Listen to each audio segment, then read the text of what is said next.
How y'all doing? Y'all good? Happy Sunday, y'all.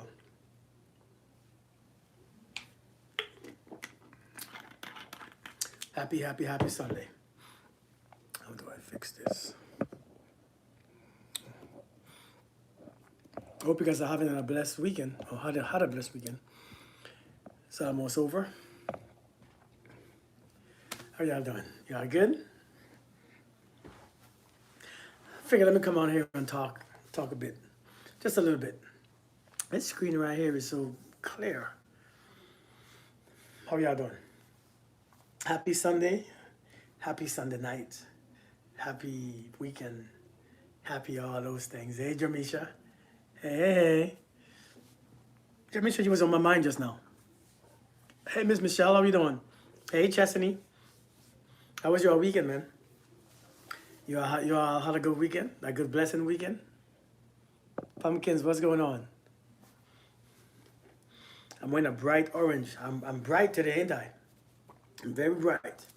I'm wearing my bright orange, so don't make me blind, you guys, alright? You relaxing? Okay. It's been the craziest man, really? Shoot. It's been the craziest weekend. Pumpkin, how you doing? Hey Faith, how you doing? Happy Sunday to you too. Thank you so much. Hey Michelle. I hope you guys are I hope you guys are better. Cozy. Oh, cozy, not crazy. See, my glasses ain't really that strong. Cozy this weekend. I got you. I've been chilling too. Um, I wanted to come on here for hopefully a short live, maybe an hour or less. But I don't want to stay on too long. Because it's Sunday night. I know we gotta work tomorrow. Well, I know you all gotta work tomorrow.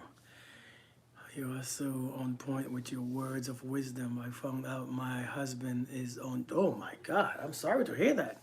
I'm sorry to hear that. Man, that's a pretty big deal. Everyone is here. Hey, Michelle. Irene looks. Thank you, Michelle. Thank you. But I am so sorry to hear your husband is doing those things. How did you find that out? That's rough. Work your hours for this. Well, thank you, Miss Pumpkins Dimples. Thank you so much. I appreciate that. Man, how you found out your husband was on some drugs? Thank you for the gift. I bet that's a man. You finding that out? That's like that's some bad news, man. That's some pretty bad news. You know, I think that's one of them things that, whew, that's a lot. That's especially if it's a strong addiction. But Michelle, thank you. Welcome. I hope you enjoy your first time. I wanted to talk about these type of stuff right here. You know, I was thinking when it comes to, I know a lot of people reach out to me oftentimes about relationships and dating, especially. Hello from Seattle. How are we doing? Happy Sunday to you too. Thank you so much. You know, a lot of people reach out to me about when it comes to dating and relationship, right? Hey, Von Lux. Thank you so much. Tasha, how are you doing? A lot of people reach out to me when it comes to dating and relationship. And I think some of the things are very the same, right? Because I see so much, right? I see so much. Tasha Vet, he eventually told me I placed a tracker on the car and found him in the hotel. Oh, see, that's not just drugs. That's not just that. That's more things. I mean, you know. But now that you know, what are you gonna do, right? What are you gonna do? You know, the thing is, the problem is not what we find out about our partner. The thing is about what we're gonna do with the knowledge that we have, right? When you with someone, when you're dating someone, when you're married to someone, the thing about finding out, it sucks to find out the truth. But when you find out the truth, the question is, what are you gonna do about it? If you do nothing about it, it bothers you, it bugs you, it destroys your mind, right? You file for divorce, man. I'm so sorry to hear that. If you don't, you know, if you don't do anything about it, it bugs your mind because it feels like the truth has. You have to do something with the truth. Sometimes we do nothing with it, and I think that's the difference. Not the most craziest thing that happened with my boyfriend. He's been inconsistent on and off. I got so mad at him the other day that I did curse at him, and he did not talk to me for 2 weeks. Man. Well, that's not crazy. If he's already been inconsistent, not talking to you for 2 weeks shouldn't be a big deal. You know, once you have somebody who's inconsistent, you know, inconsistency drives you crazy, right? It, you know what inconsistency does? Inconsistency messes with your nervous system, right? I mean, let's be honest. When somebody's inconsistent in our life, especially when we talk about dating and relationship, um, you can say whatever you want to say. This is a free chat. When somebody is inconsistent in our lives, right? When somebody is very inconsistent in our life, it messes with our nervous system. And so if you are gonna always be with somebody or stay with somebody who you know to be inconsistent, your nervous system will always be messed up. You will never feel safe. You'll never feel okay. You'll never feel like you're in a relationship. And so inconsistency, so you cussed him out for being inconsistent, and then what he did after that is become even more inconsistent. And you understand that it's a game, right? It's a game. I'm telling you, it's a game. Inconsistency is a game. Inconsistency is my way of saying, let me, can I just be blunt to you, man? Can I just be blunt to you, please? Can I be blunt with you? Inconsistency is me saying, listen, let me see if I can keep you with the most minimal effort. That's what it is.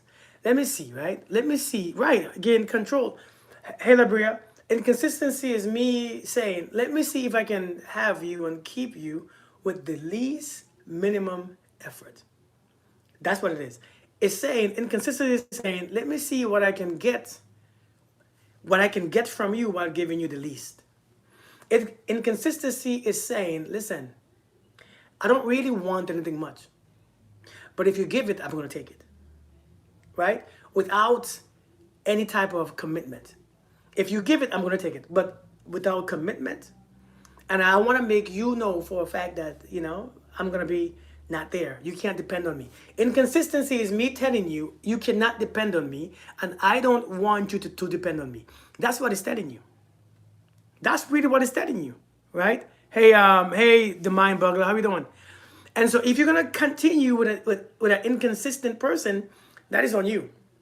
You can't blame them. They're already showing you how they feel. Inconsistency is me showing you how I feel about you. That's just what it is. That's just inconsistency is me showing you how I really feel about you. And so if you get mad and you cuss me out and you give me opportunity to be more inconsistent, and I can still get you back, and I can still penetrate you, I can still put you in positions that I want to put you in, then you haven't learned. Now, I wanted to say that the very best I can, and I think I made a point. I hope you guys understand what I'm saying. This is not to hurt nobody's feelings, right? So you can have the time to keep it right. Facts. That's what it is. I ain't trying to hurt nobody's feelings, right? Hey, your favorite Aaron, how you doing? Long time to see. I ain't trying to hurt nobody's feelings. I ain't trying to disrespect you, but I'm telling you what inconsistency really means. Thank you, Pumpkin. But oftentimes, you're not looking at the inconsistency. You're looking at your feelings. You're looking at your emotions. You're looking at how you feel about somebody, not the inconsistency. And that's where we go wrong. Because the truth is, here's the truth, and I said this many times. How someone treats you and shows up for you, it is more important than how you feel about someone. That's just what it is. How someone treats you is more important than how you feel about someone. But I think we get this feeling shit into, we get this feeling stuff, man. Right? We get this feeling stuff. Since I have feelings for you and you stimulate my vagina and my stuff and you stimulate my nipple. Well, I know that you don't show up. I know that you are inconsistent, but I'm still gonna be here because the way how you make me feel. And that's the problem, man. That's the problem.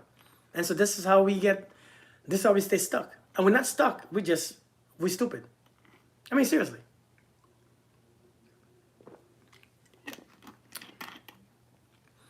Man, people on Sunday are bored to death, huh? I need advice. I connected with a guy 2 weeks ago. We have been chatting almost every day.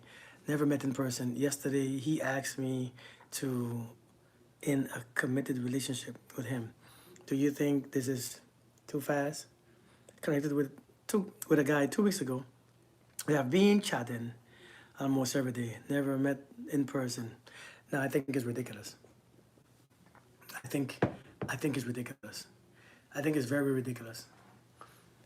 I don't think it's too fast. I think it's ridiculous.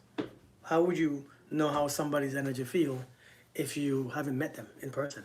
Anybody, listen, anybody can fake a vibe.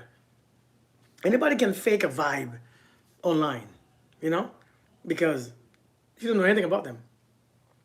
Anybody can fake, anybody can fake anything online. Like for real. And that's how that doesn't make sense. And you ask me that because it doesn't make sense.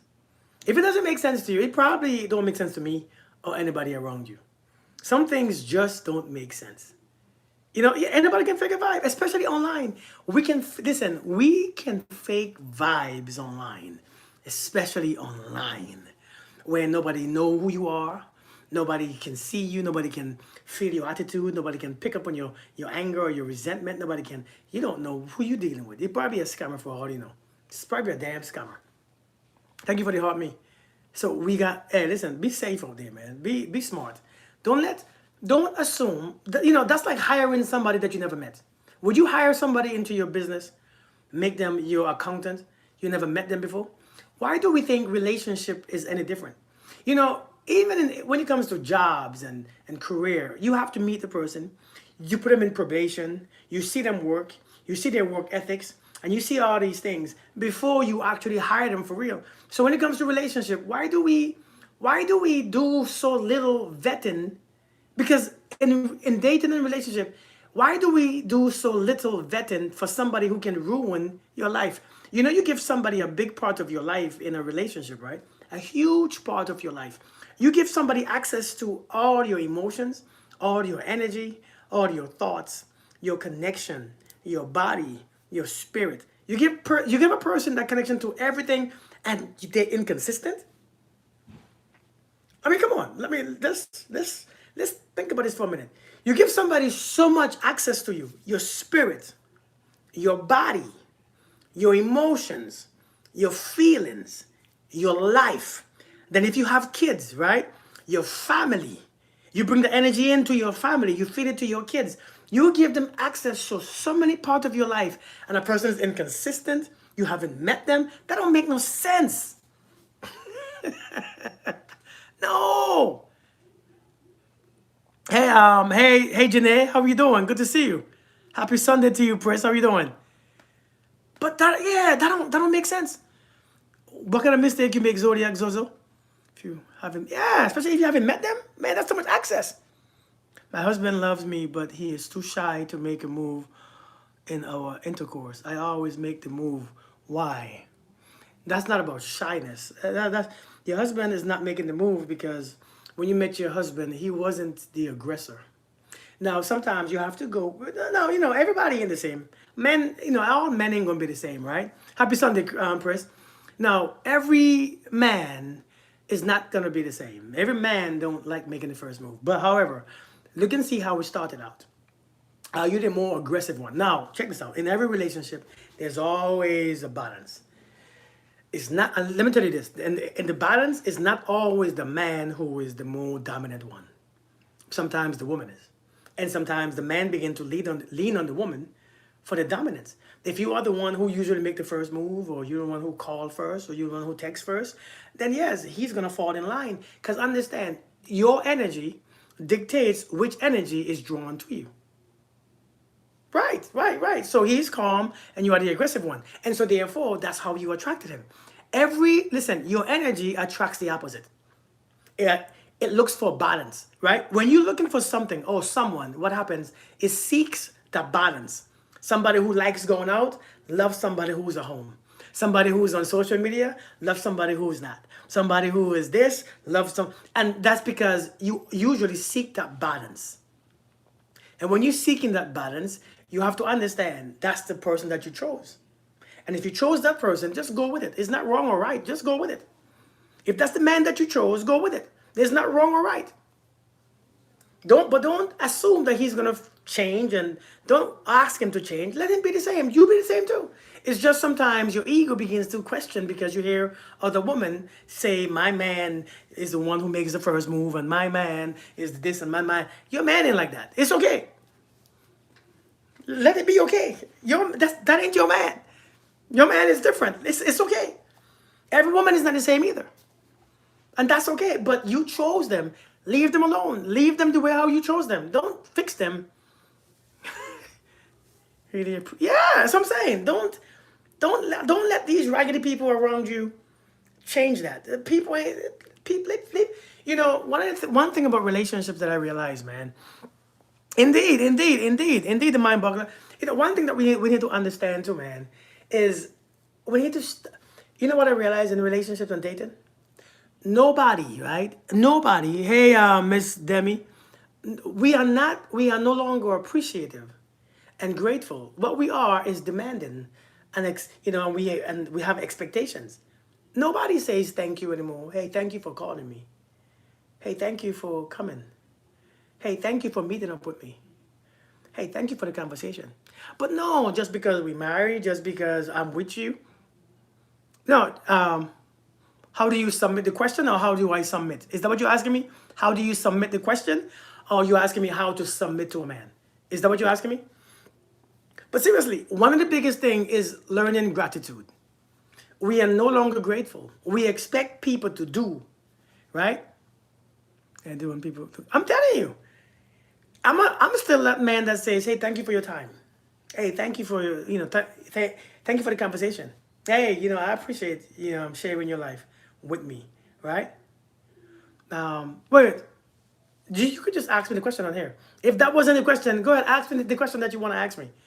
Just ask what you want to ask me. Just type it in. And so one thing about dating and relationship, a matter of fact, that works so good for men. It works so good for men to feel appreciated. Because when somebody feels appreciated, they want to do more. When somebody feels like, is not appreciated, they want to stop. And if you look at your own self, you'll see what I'm saying. It's facts. One thing about appreciation, it makes the person wants to do more. If your boss keep telling you, hey, I appreciate all the hard work you are doing. Hey, thank you. Hey, thank you, because you didn't have to. You will see how far you will go above and beyond your scope and your duty. But when it comes to dating and relationship, you expect somebody to do this. Why? And you don't say thank you because that's your job. Even when you're in a relationship, you expect somebody to do all these things, right? Hey, Creative Moon, you expect a man or woman to do all these things. You expect your wife to do this and do that and do this. You expect your husband to pay the bills. And so we don't say thank you. And when you enter a relationship like that, both people feel unappreciated. And so this is what we have to stop doing. When it comes to dating, nobody owes you anything. Why not thank you? If a person don't call, I can't believe you ain't called me this time. Have you ever said thank you for your call? Hey, thank you for calling. But no, saying that might make you feel like you're weak. Indeed, Alexa. You see, saying that might make you feel, thank you for your conversation. Thank you for talking to me. Nobody says that anymore. Why? Because you become more demanding of it. You expect it. And once you begin to expect them things, it's not good anymore. Being lonely. Why don't men approach? Men do approach. Men do approach women. Don't say why don't men approach anymore. Men do approach. Men approach women all day. I've seen men approach women all the time. So the thing is, it's not why men don't approach. The thing is, do you have what a man finds attractive the instant that he looks at you? Man be coached on how to be romantic. Libria, I think a man could be coached on that stuff, but I think romanticism was a soul dream that is not really what you think it is. I think all that stuff is made up story. I think all that stuff is, I just had to talk with a man about that right there, that romantic thing. I think that's a made up dream. I think that's a Disney movie that we were sold. And when a man is not like that for real in real life, you think something is wrong. No, the movie portrayed something. Maybe the movie is a lie. Maybe the movie, like every movie that we watch, is a lie. Maybe people don't really get shot in movies. Maybe it's not true, right? Maybe the men that is represented in those movies ain't true. Seriously. And so we have to understand. Sometimes we can't look at the movies and TV and then you look at your man and think that, oh, He should be, no, he shouldn't. Remember why you chose your man. Why did you choose your man? Why did you choose your woman? Keep that memory there. Because I think we don't realize why we chose them. We didn't choose them because we wanted romance. We chose them because we was at a place in our lives where we needed them. Don't forget that. You see, the thing is, when somebody is full and everything is going good, you want more and you want more. But sometimes, what if you were broke? Would you still want a man to be romantic? Probably not. Right? So we have to learn to remember why we chose those partners.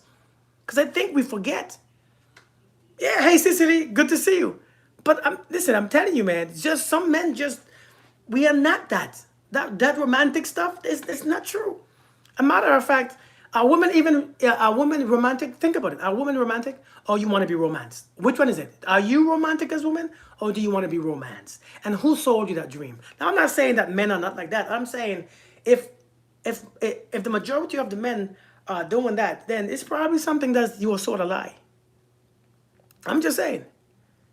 So the question is, can a man be coached? Yeah. So yeah, that was my answer. Um,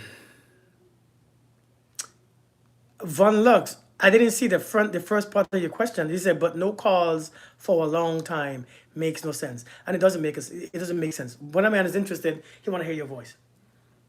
He want to hear your voice. He want to hear he want to hear how your day was. He want to see what's going on with you. He want to talk to you and he want to hear about your day, right? He want to hear about your life. He want to hear about what you got going on. And so that's the truth, right? So if a man don't call you for days at a time, he probably doesn't like you. And he doesn't realize that you probably don't care either, right? So, wait, the mind buggler, I saw a question, but you deleted it. Really enjoy the music, cook, but never say anything. Man, I mean, but I think people get too complacent. And maybe they appreciate it, but they get too complacent. I've been single for over 14 years now, waiting to be approached by someone who don't already have someone. Now, when you're talking about you waiting to be approached, right? When you're talking about you waiting to be approached, if you like a man, why don't you make yourself available, right? Or why don't you make yourself more, yeah. Why don't you do you put yourself in positions where you can be approached? Do you go to the places where those men are so you can be approached? Right? Or when you say that you're not approached, you mean you are not approached by the men that you want. Because I think a lot of you get approached. It's just that you're not getting approached by the man that you want to approach you. And sometimes that's just what it is. But you do get approached.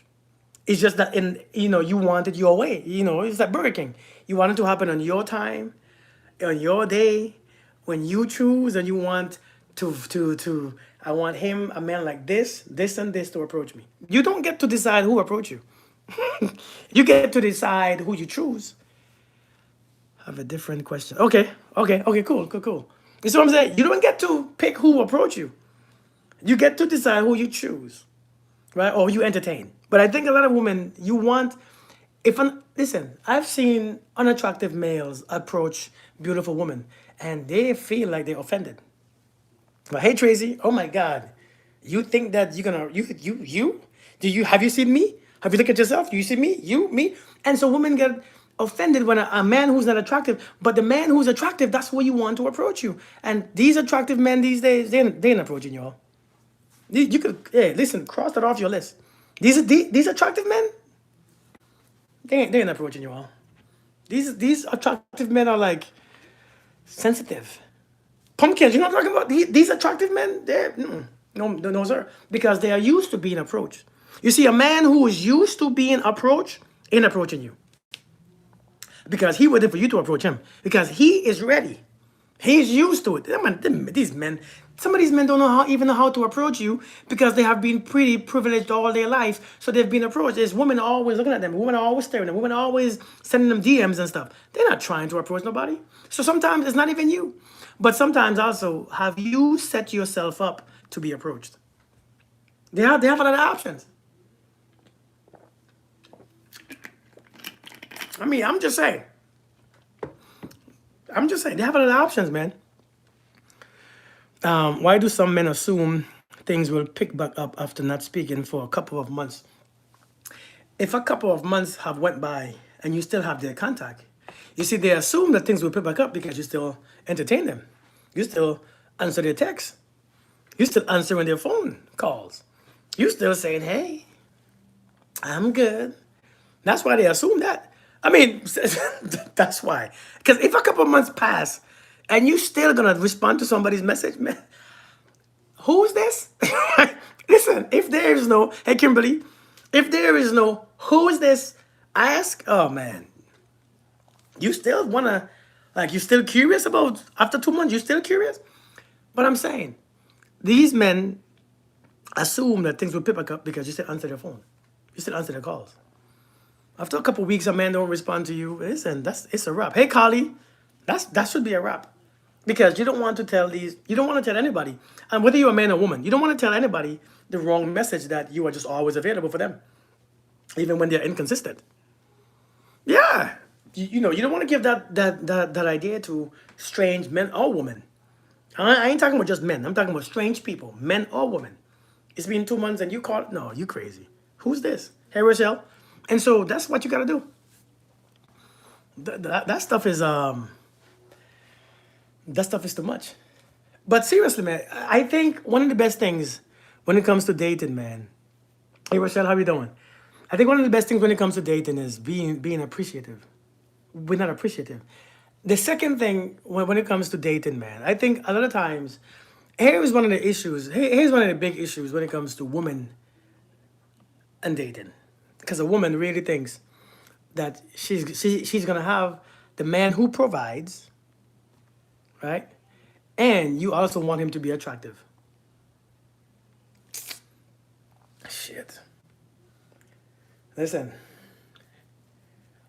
listen, man.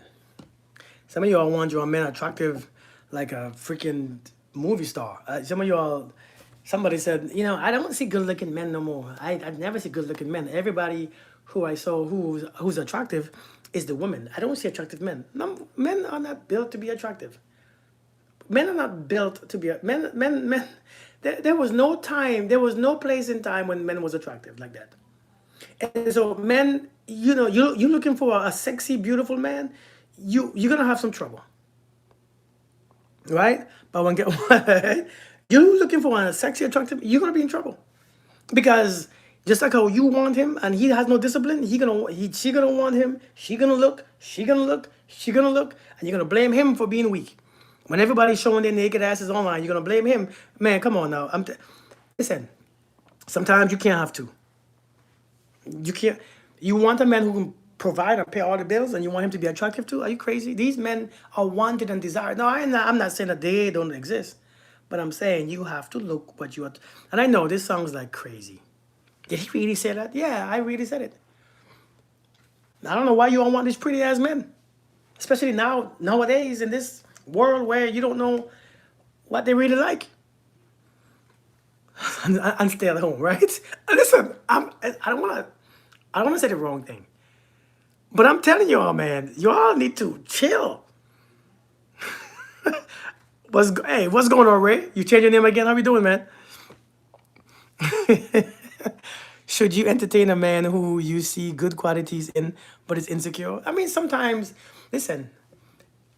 So let me ask a question, but let me ask another question too.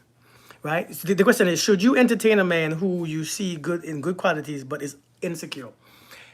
I have would I entertain a woman who is insecure but have great qualities? Yes, because everybody would have something. Everybody come with something. Listen, we all come with some shit. Changes so I can have okay, got you, man, got you. We all come with some shit. You remember back in the days we used to play those games, those sport games. Hey Tay, how you doing? You remember we had those Nintendo games and Super Nintendo games, and you had to pick a team for a basketball team, and each team has their weakness and their strengths, but you had to figure out which one you can work with, and you select a team. They show you their strengths. The strength is down here, dribbling is down here, shooting is up here. Some of the team shooting is down here, but dribbling and passing is up here, and so you had to pick which one is the best one for you.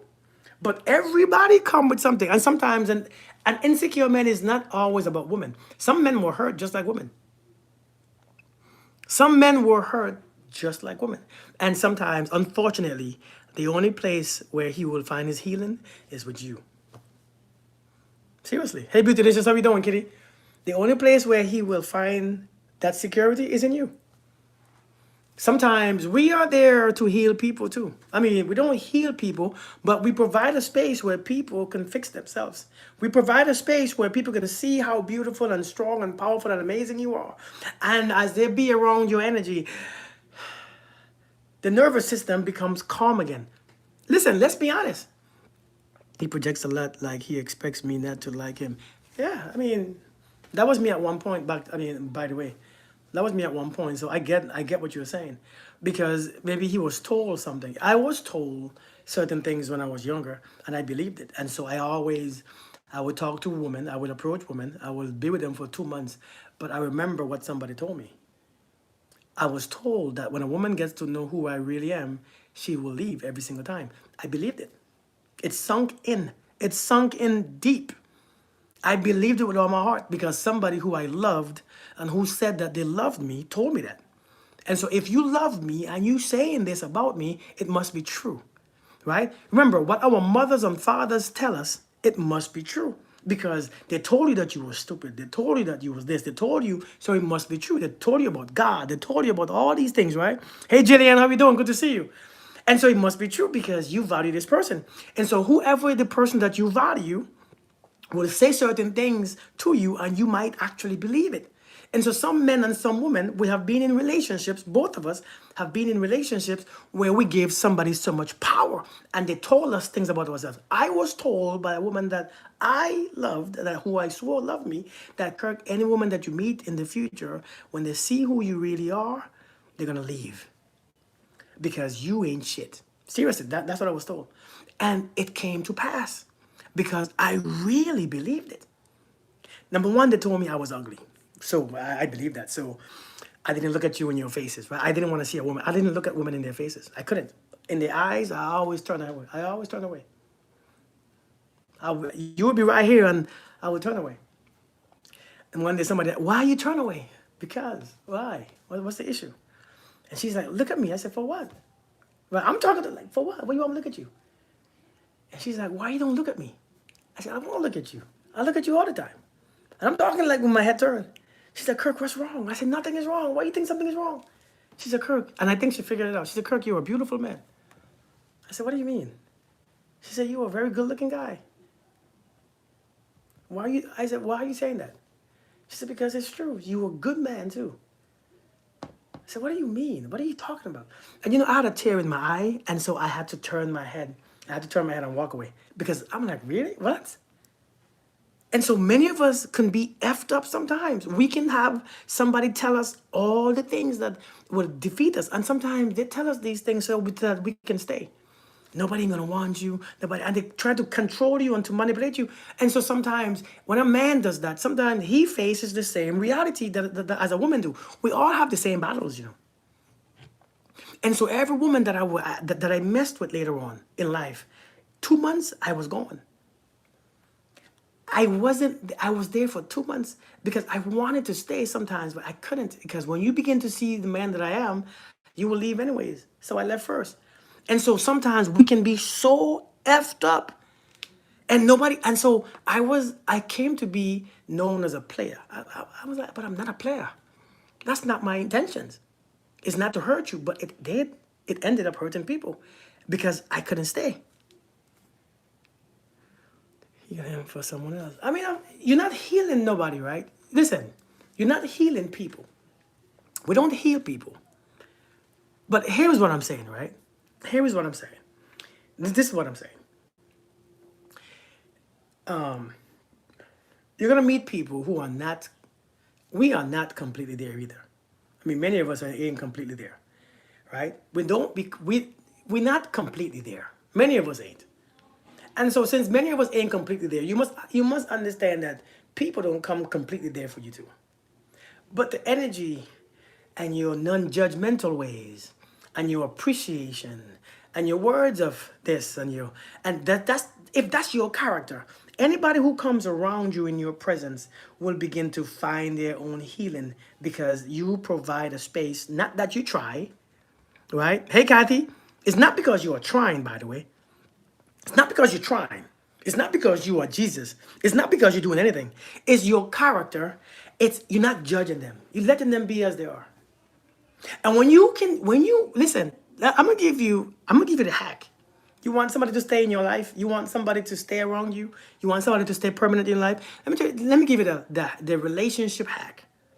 When you could actually understand people without judging, without wanting them to change, right? I'm telling you, yes, Cicely. When you can appreciate somebody for who they are, they begin to calm their nervous system down. And the things that's wrong with them, you're not forcing them and begging them to fix it. They're gonna see it themselves. Because what love provides is inspiration for people to become better. And so sometimes people come to you, they come to you as they are. You see, like when Christ said, "Come as you are," that is reality. That is a reality. And so it wasn't Christ's intention to heal the lady with the blood issue. But she believed that if she comes in Christ's presence, the energy that he emits, she can find her healing there. He didn't have to do anything. Do you notice that? He didn't have to do anything. A matter of fact, hey Susan, how you doing?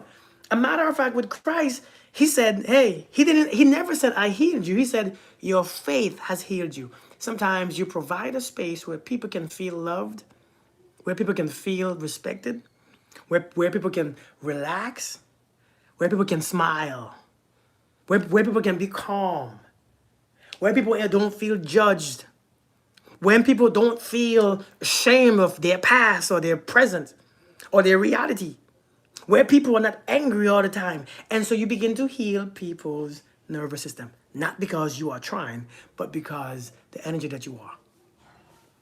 And you know how I know this? Because that's what I do. Confident when we can be. Indeed. Indeed, indeed, indeed. I had to let him go. He was so guarded. I could tell he had been hurt, but he expressed it with anger. Had done nothing. I feel you. I understand. Sometimes it's just, you gotta do what's best for you to do. Same to you, the mind boggler. Same to you. My date referenced himself as a drama queen. Is this? No, it's weird. If your date, wait, is this a male or female? My date, is your date a male or female? You know what? It doesn't even matter what it is. If I'm a man talking to a woman on a date and she tells me she's a drama queen, you can keep that alone. I'm not curious. I don't want no drama. This. But then again, I'm 45. There's no drama here. Our nervous system can't take drama anymore.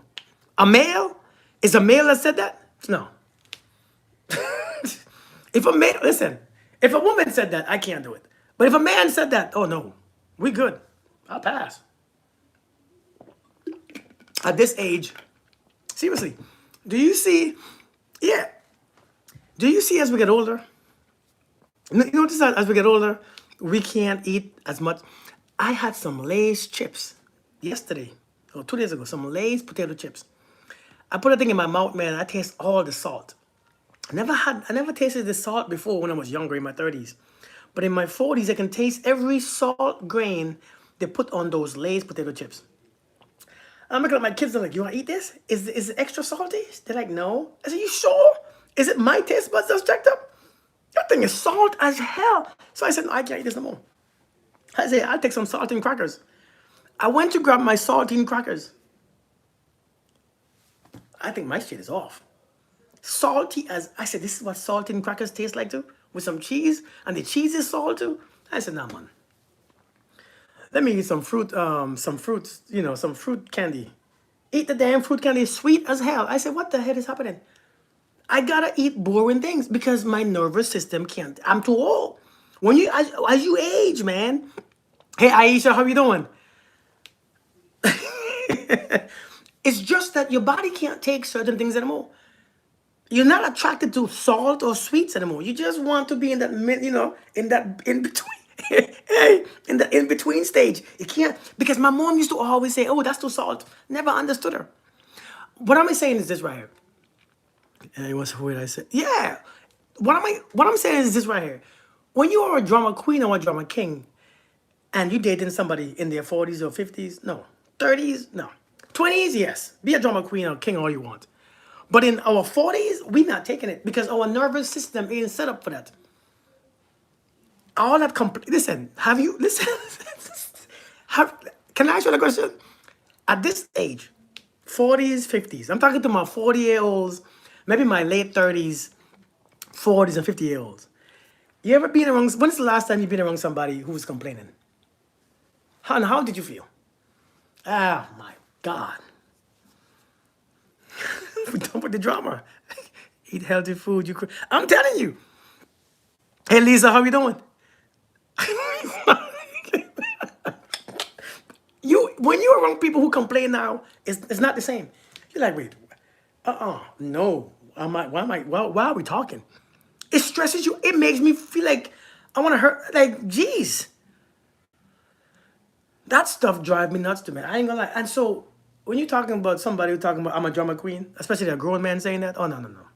That should, hey, check please. That should have been check please. It's not funny. Because a lot of people will tell you exactly who they are. I'll talk to you later, right? A lot of people tell you exactly who they are. You all just have emotions.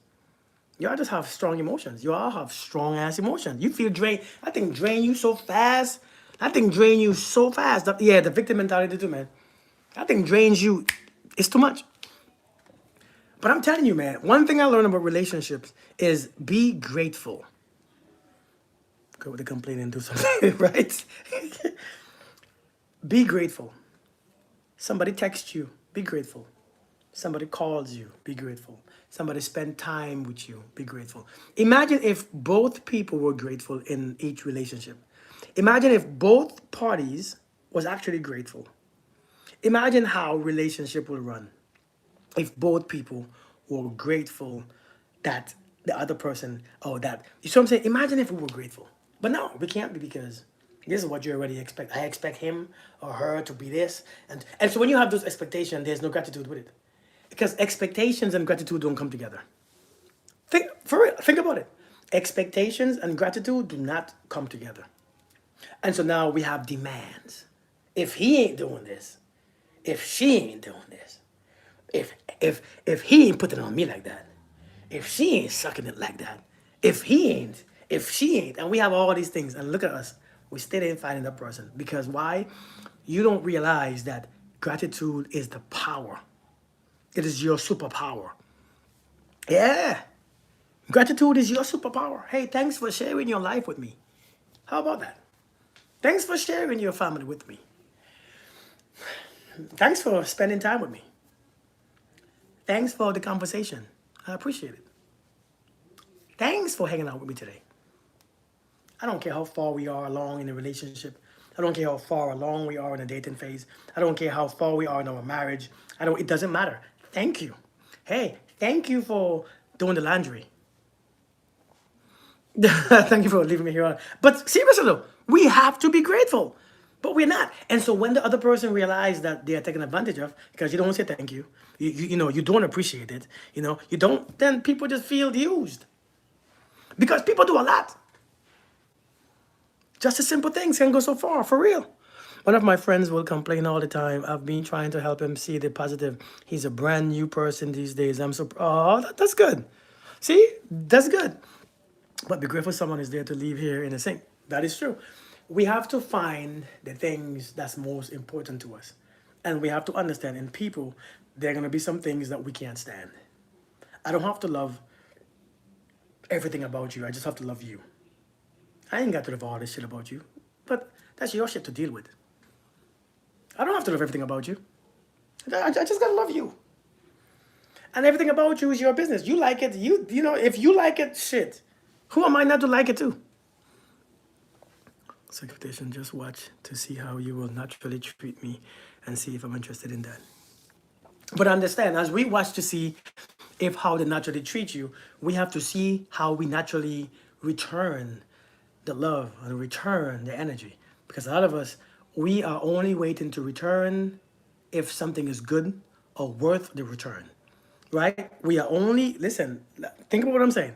Sometimes we are only returning after we think something is worth it to return. And so we wait for them to show us first. We wait for them to appreciate first, right? Right? Hey, Bill, how you doing? Hey, Miranda. Miranda, where you been? Miranda, where the you been? I've been looking for you all over the damn place. Come on now. What's going on? Don't let me cuss. You making me cuss.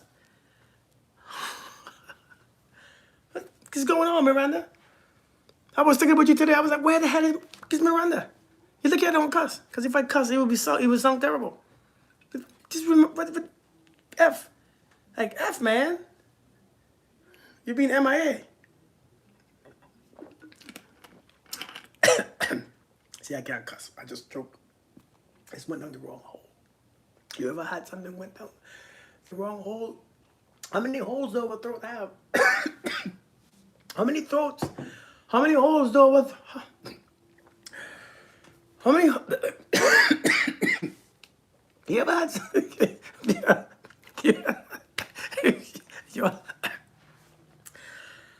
See why I don't cuss? Cuss it here for me. I'm telling you. And she going again. You ever had something went down the wrong hole, man? Like how many holes your throat comes with? 2? Because when it goes down the wrong hole, it burns. But the right holes, it feels good. Been dealing with shit. I hear you, man. But I know you were thinking about me. I could hear it. It's not you, of course. I know. I understand. I get you, though. I understand. Life happens. Now, that was my next line. Life happens. Life is seriously happening to a, yeah. Indeed.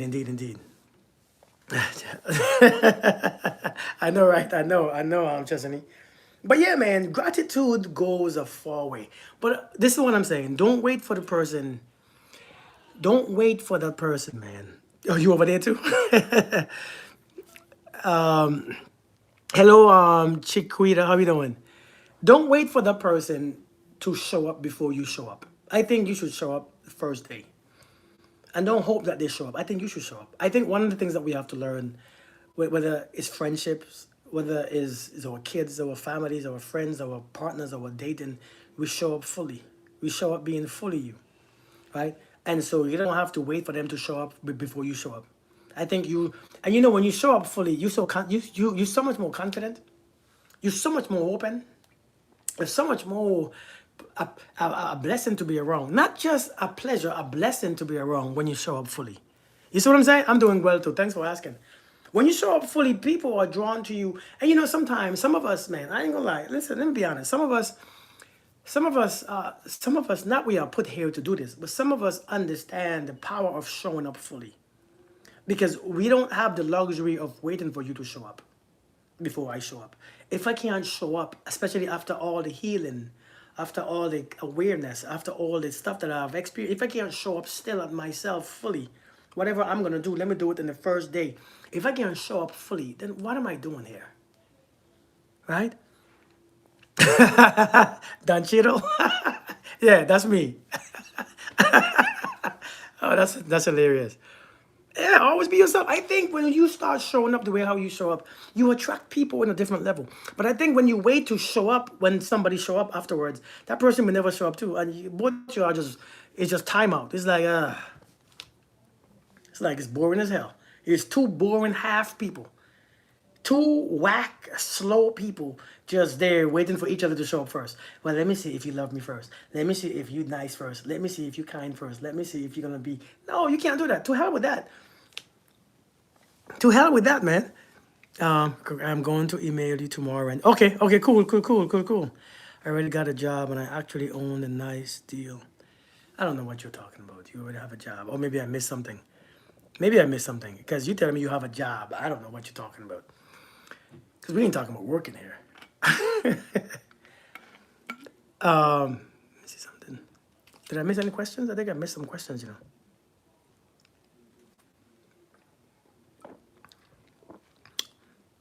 But yeah, man, I think we make this stuff too hard. For the person who asks, why don't people approach you? Right? Hey, Brianna, how you doing? Why don't people approach you? Sometimes people not approaching you because your face looks stink. You got the stink face on. Always look screwed face. Just always. Nobody approaching that. And maybe you are beautiful in your spirit, but anybody get there yet? We ain't got to your spirit yet, right? How do you know you're with the right person? Well, the truth is you are always with the right person. You are never with the wrong person. You're never with the wrong person. But when you're talking about the or the right person, is have you grown, right? Growth is a huge effect of being in the right environment, because the right environment is what's gonna help you grow the best. Sometimes the seed is perfectly fine, but the environment, which is your relationship becomes your environment, because that's the platform or the foundation that you grow in, right? And so, are you becoming the person that you want to become? Because if we go together and you're not becoming a better person or a better version of yourself, something is off. That means something, I might be stopping you, or you might be distracted too damn much. You might be in so much emotions or so much attachment that you want to feel that that sixth grade emotions, and you are looking at what I'm doing, and you are only focused on what I'm doing and who likes me and who wants me, and you are distracted from your version of growth. And many of us are stuck in those relationships. Many of us are stuck in those damn relationships. We are in distractionship. You know what I'm saying? We are in distractionship. We are just distracted because we have strong emotions, strong feelings, and strong distractions. And so there's no growth. Growth is one of the biggest evidence that you are in a healthy relationship. Okay? Now, all relationships are the right relationships, but not all relationships are healthy relationships. Does that make sense? I don't want to confuse you. All relationship that you have is the right relationship because it teaches you something about you. But not all relationships are healthy relationships. Yeah, it's raining. He's helped me grow so much and develop so much, but I feel like it's never enough. If it's never enough, then it's probably because of you. You probably have issues. Hey, Teach, how we doing? Yeah. Chase feelings and it makes us lose focus on facts. Facts. Pin that one. Miranda. But I'm telling you, a lot of times, man. Wait, what the heck was I saying? I forgot what I was saying. All relationships is actually relationships. That's right. Because it brings out, you're welcome, Teach. You're welcome. Good to see you. These relationship brings out where you need to grow at. It brings out your growth and where you have to develop and where you have to. But sometimes, if you see that it's not enough, you have to understand it's because number one, you're not appreciative. Number two, you are too demanding. And number three is because you're looking for fulfillment. You see, many of us come for relationship looking for fulfillment. Indeed. That's what it is. Sixth grade feelings. I look at my daughters. I said sixth grade feelings because I look at my daughters. They want that feeling because what? The boys can't pay their bills. These boys can't do anything for them. They can't take them on dates. They can't buy them food. So all they can depend on is their feelings. That's the most important thing when you are young, because they have no responsibilities in your life. So when you come to 6, 7, 8, 9, 10 grade, it's boys. They're not men yet, or women yet. So they can't provide for you. Right? They can't provide for you. They can't give you money. They can't give you ride in their car. They can give you feelings. But now as we grow older in life, it can't be feelings. It has to be responsibility. And so many of us haven't switched yet. We haven't switched because we're still looking for this heavy feelings and chemistry over what a person brings, their character. And it doesn't work. It doesn't work at all. So we have to understand that. Hey, God, that's how we doing. But I'm telling you, many of us, the reason why we cannot be... Do you know why men have so many different women? Why do men have so many different numbers of women at the same time? They go from 1 to 1 to 1 to 1. You know why? Why do women never satisfied? Because we all seeking the same thing. Sometimes these men are cheating. They always have 5, 6 backups, right? Women, no matter how much a man does, it's never enough because we are looking for fulfillment. Neither of us is fulfilled. Neither of us is fulfilled. Seriously, neither of us are fulfilled. And so we're looking for fulfillment from the outside. And so no matter what a man does or a woman do, it's never enough. Right, exactly. So no matter what a man or woman do, it's never enough. And so we want more, and we ask for more, and we beg for more, and it has to be a more. And the next year, it has to be even more. And the next year, you got to step the game up. Next year, and so it's fulfillment that we are looking for. This is why if you are fulfilled by your damn self, you're going to see how easy it is to maintain a relationship. It's not all that hard shit. It's not all the hard stuff. If you are fulfilled within yourself, you will see how easy relationship really is. It's just everybody keeps saying the same thing. Relationships are hard work. Why? Have you ever asked why? And which relationships? I'm sure the ones with your best friends and stuff is not. But sometimes if it's never enough, it's because you're looking for fulfillment from the poor man. The man can't fulfill you. That man can never fulfill you. That man don't have the power to fulfill you. That man is not God. He's not your needs. He is just an outside source that you are dependent on. So please don't put your fulfillment on another person. I think it's wrong. I think it's selfish. Like, if I look for fulfillment in my family or in my wife, I can't do anything for her. She will never feel. She will never be happy because I ask for too much. I will never be happy because she can't fulfill me. It's impossible. Ain't nobody can fulfill me. So you gotta be careful, man. Kathy, so you met somebody? That's good. That's good. That's good. I'm glad. I'm glad to hear that. How to fulfill ourselves when we don't know what it's like. Any suggestion on how to do it? Great question, Miranda. Great mother effing question. Hold on. TikTok is doing some crazy stuff. Okay, I'm back. So how do you define? Hold on. Wait. Hold on. Let me pause that one, Libria. Hold on to the question. Okay, I'll be back, and I might forget it. So can you remember to text it back again in a couple minutes? Wait. Miranda, it's hard to fulfill ourselves when we don't we don't know what it's like. Any suggestion on how to fulfill yourself? Number one, when I was on my journey of self-awareness, I had to look deep on the inside because I had to accept myself the way how I am. I think that's the hardest part because all our lives we are taught not to accept who we are. We are taught to fix this. We are taught that you should change this. You should change your voice. Your height is not strong, it's not tall enough, right? You're not thin enough. You're not thick enough. You're not this enough. And so we go into life thinking that something is wrong with us. We go into life thinking that what we are, have you ever heard this before? Nobody is perfect. Have you ever heard it before?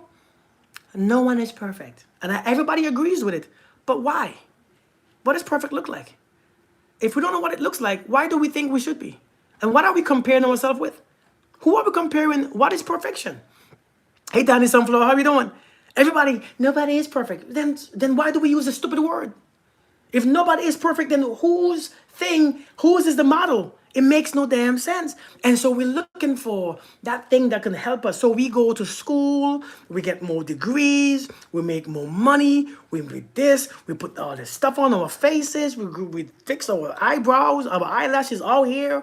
We can't even be on this thing because every time I blink, the phone moves because my eyelashes out here.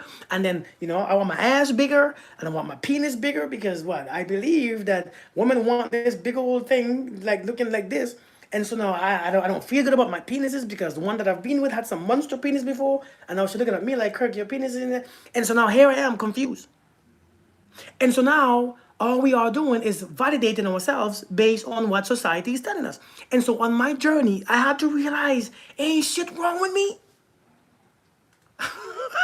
I have to realize just because you think something is wrong with me doesn't mean something is wrong with me.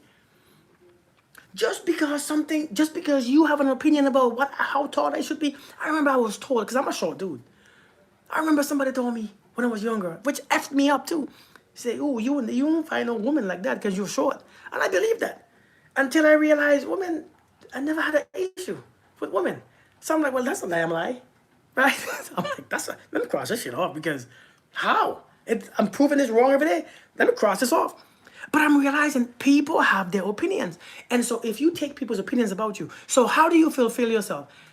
By understanding that there was no mistake with you. Others were who we are. We are moving there for real. That's true. And so to fulfill myself, I had to realize, hey, nothing is wrong. The things that I don't like, because I don't like it, let me work. Let me try to be aware of them. right? I'm trying to be aware of them, but ain't shit wrong with me. And so when I realized to look inside instead of outside, I began to be fulfilled. I was satisfied with me. Why? Because I was doing the things I wanted to do. I was feeling the feelings that I want. My emotions that I emote is the emotions that I want. Right? The presence that I wanted to be around was the presence I wanted to be around. And I began to change my life. I began to learn how to earn money, learn how to go to the gym and work out, learn how to do all these things. And so I realized all those things that I need, I cannot have from the outside. It all comes from the inside. When I learned that everything comes from the inside, so this is why the kingdom of heaven is in thy midst. It's not in your midst, it's in my midst. And your kingdom is in your midst. And so when I learned that, everything is on the inside. I had to literally accept it. I had to actually believe it. I had to actually realize that it was just me. It's nothing else. When I realized that yours, what you say, what you do, what is not me, is you. Yeah. Right? And so that's how fulfillment means you have to learn about you.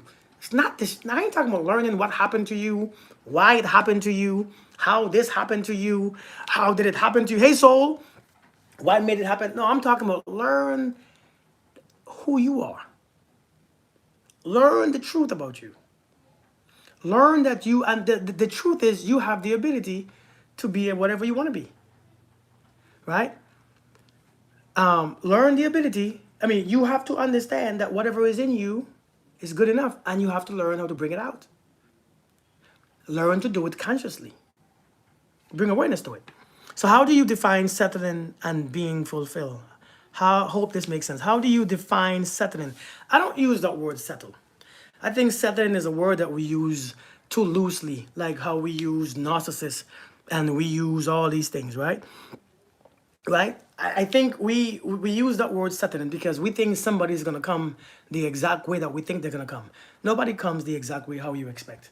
Because you have to learn how to deal with people without you losing your peace and with your nervous system being effed up. See, we haven't fixed our nervous system. So everything sets you off. Every discomfort sets you off. Every unknown thing sets you off because your immune system, I mean, your nervous system is effed up. It's effed up. Nobody comes the way how you think they should come because that's not how you love. See, if people come the way how you expect them to come, then are you really loving? You're not loving them. That shit's too easy. You want to control. So now, why is it now, if I can control you to be this and to be that and to be this and to be that, then I can control you, then I can... No, it doesn't work like that. Accepting of, instead of getting what you hope for. So this is okay. So let me read the question again. Okay.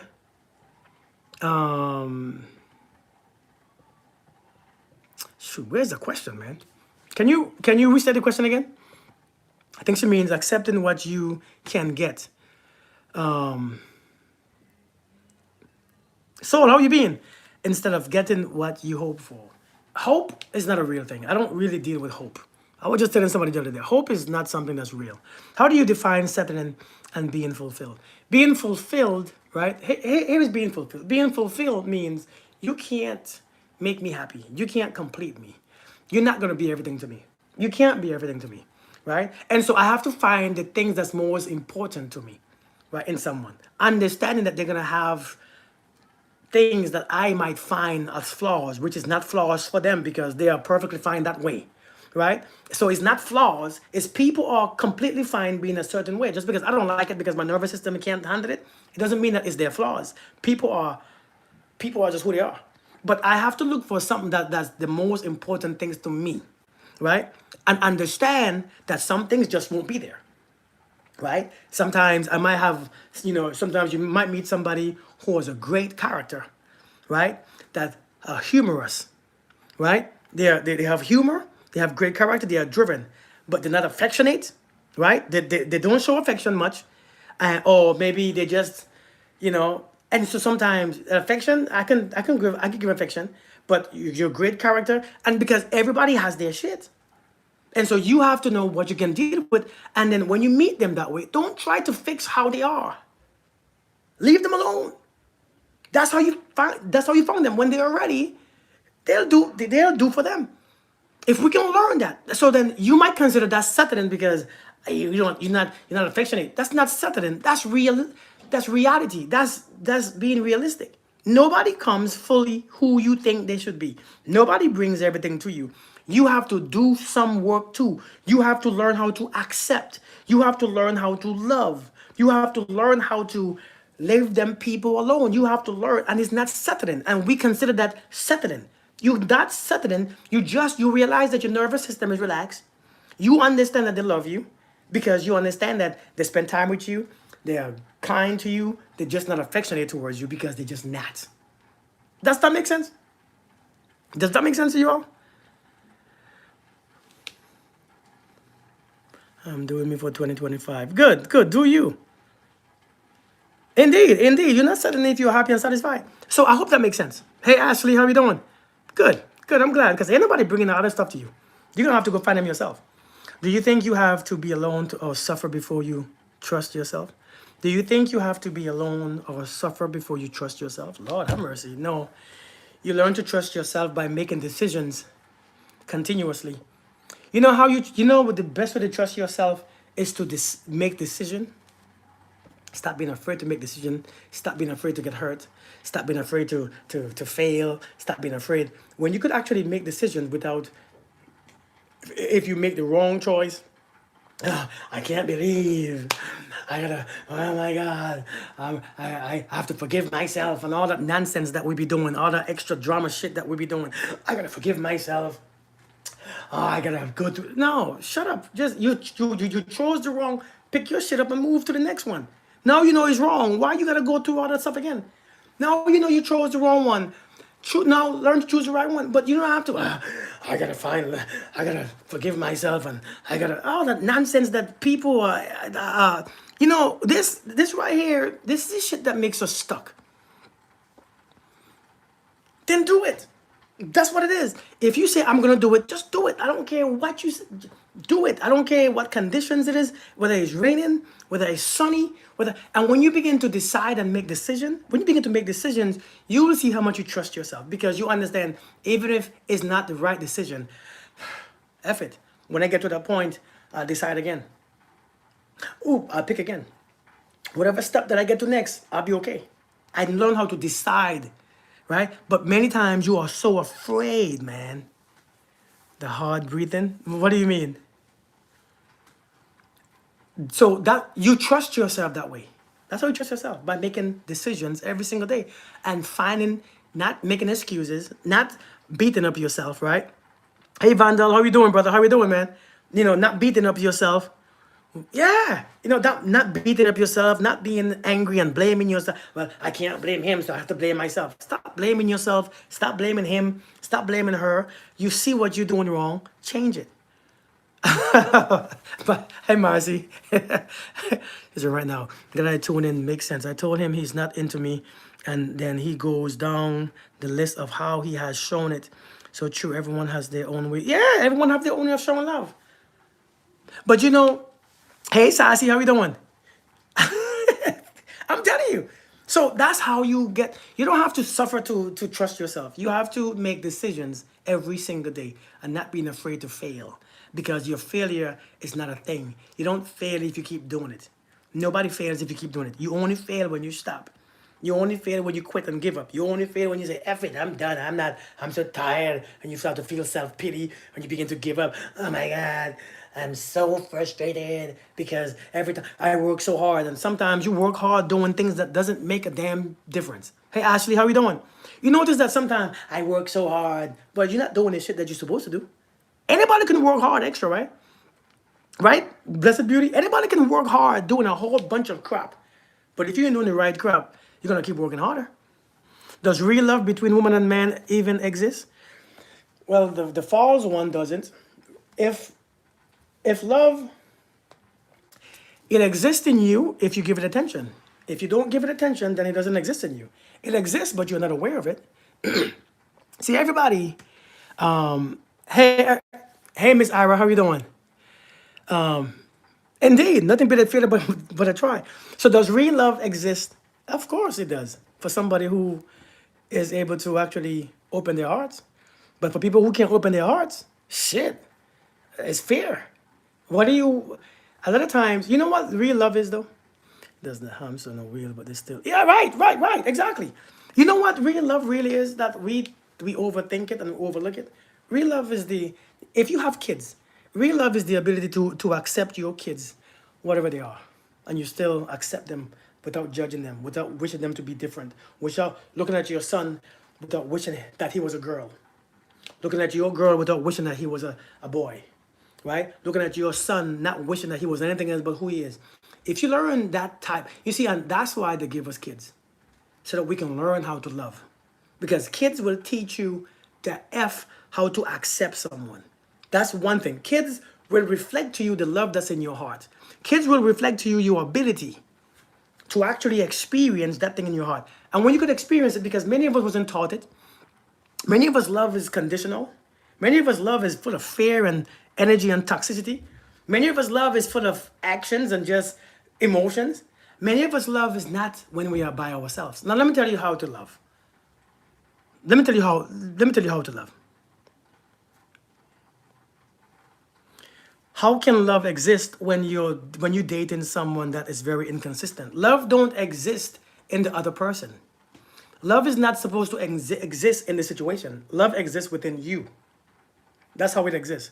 Love, listen, okay, so let me express something to you.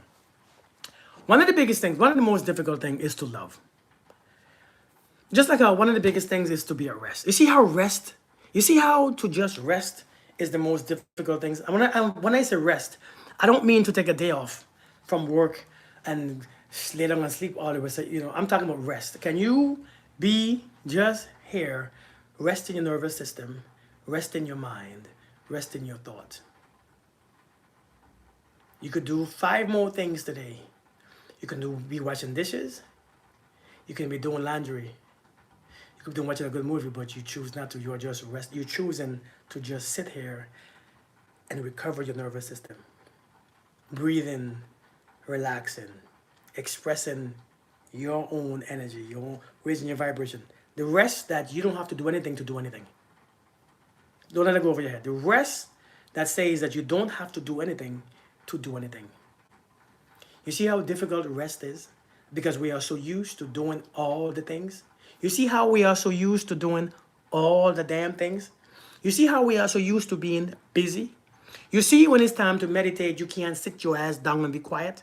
You see how when it's time to be quiet, you can't shut your mouth? You see when it's time to not speak, you can't? You see when you cannot allow your nervous system to just be still?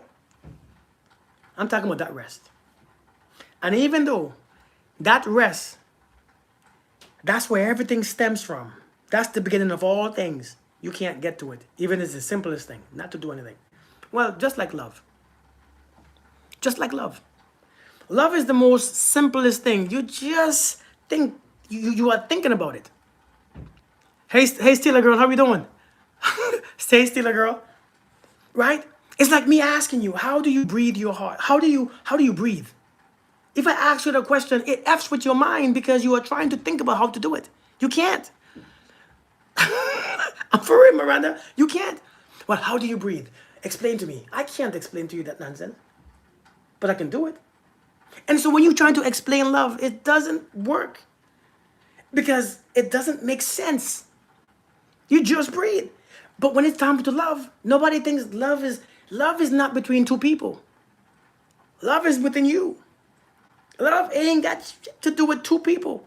It don't have to include two people. Love can just be flowing inside of you that keeps your vibration open, that keeps your emotions in a beautiful space, that keeps your feeling in the space that you want it to be, that keeps your heart pumping, that keeps your vibration up, that keeps your body healing, that keeps your mind peaceful, that keeps your thoughts peaceful, that keeps your breath regular. That's what love really is. That's really what love really is. And when you are in that space, your actions is based on that space. Your action is more peaceful. Your action is more meditative. Your actions and your behavior fall in line. Your actions and the way you speak matches how you feel on the inside. That's all it is. And so how does love exist? Of course it do. Love. If this exists within me, looking at you, I don't want nothing to change because nothing that you change about you will change how I feel because it started here. Nothing about you, how you are, what you look like, what you think, it doesn't change this. And so me loving you is very simple. Hey Faith, how you doing? Me loving you is because I was loved before you came. I was experiencing love before you came. So when you come, I didn't fall in love. You fall in my vibration of love. Does that not make, am I talking crazy? Do I sound crazy? Am I crazy yet? You all think does that make sense? You know, sometimes I talk and I think that it might make sense because the way how I see it, because the way how I usually do things, but I know sometimes it's confusing when you say these things, but I don't want to confuse nobody. Okay, good. I'm glad. But there's this tricky part. When you love yourself at peace, you can easily think it's love with another because it is love with another. Good. I'm glad it makes sense, Susan. It is love with another. It's not because you're not expecting much of them. You see, when you are in that vibration, you don't expect much from a person.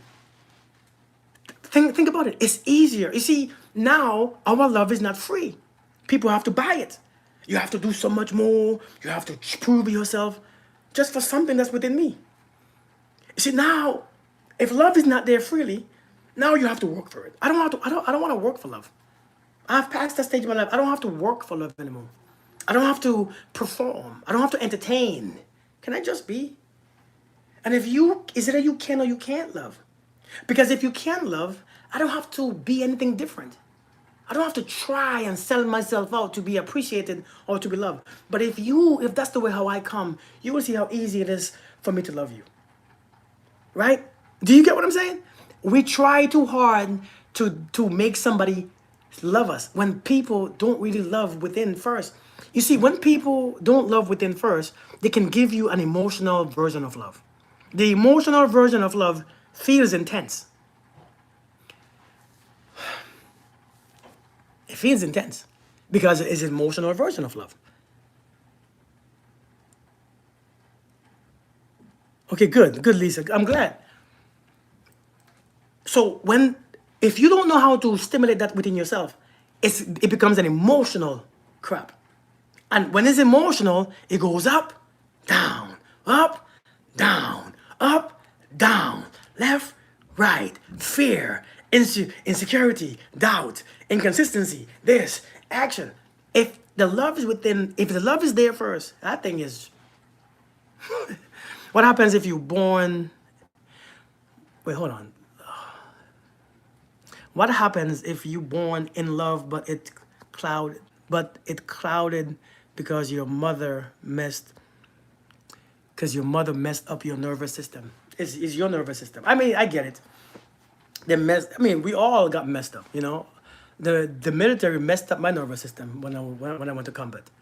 Effed my nervous system up. But I realized it's my nervous system.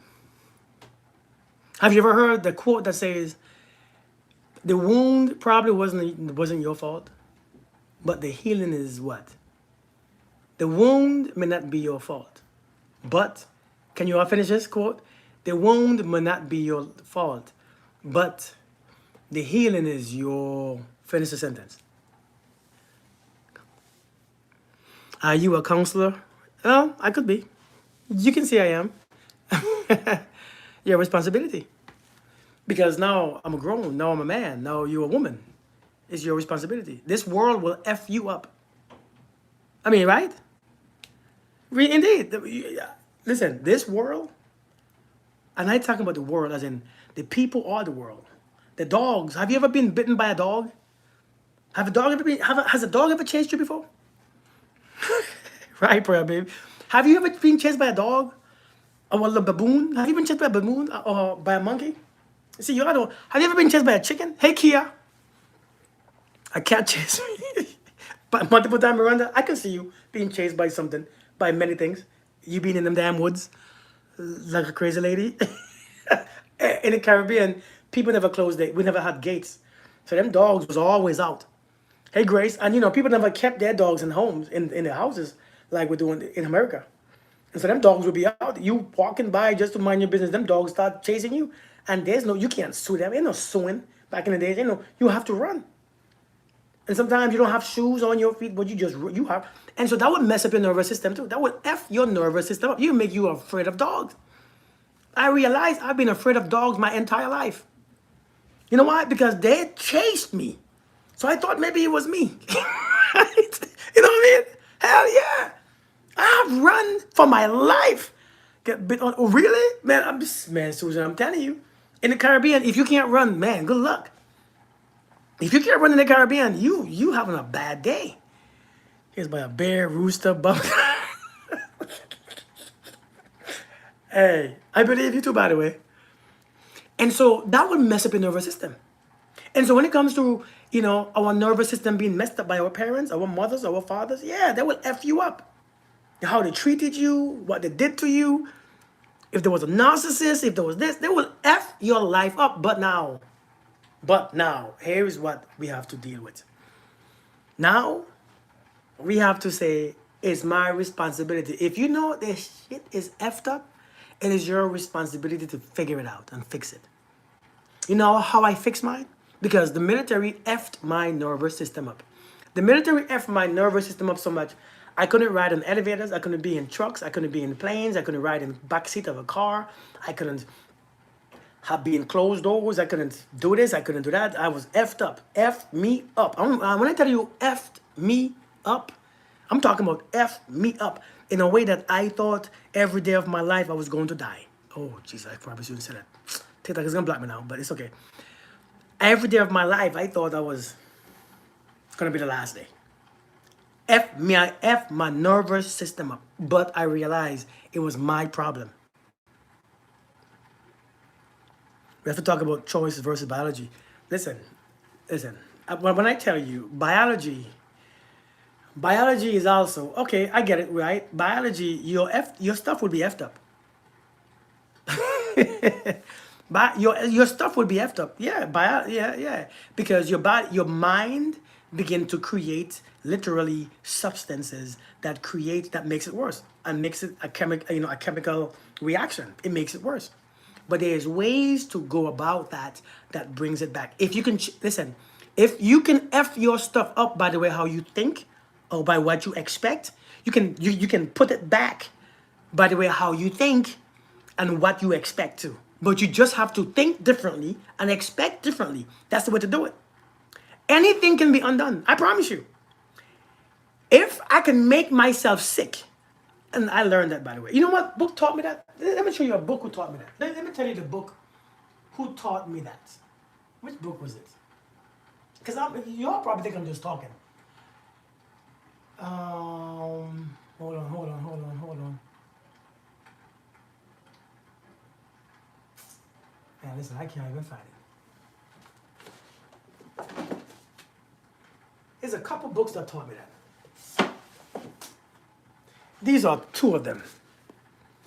The Body Keep Score. The Silver Mind Control. And one more that I want to show you. I like this one, because this one.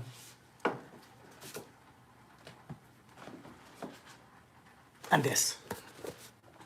Instant healing. Instant healing. Listen. You see, all these books here is not just to look good.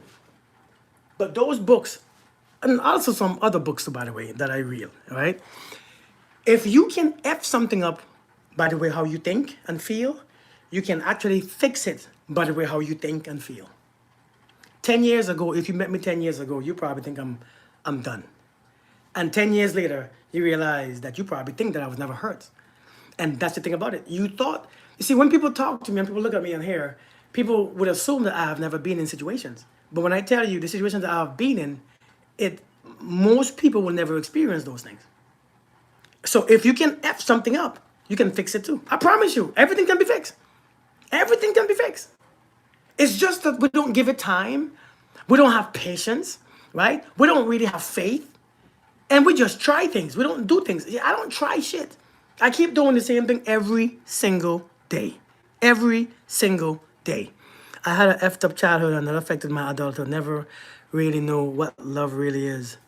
I'm paying for it now as it caused me depression and anxiety, but I'm trying to get some help now. Indeed, Lisa. Man, you should book with me. You might be surprised that I could assist you on those kind of journeys.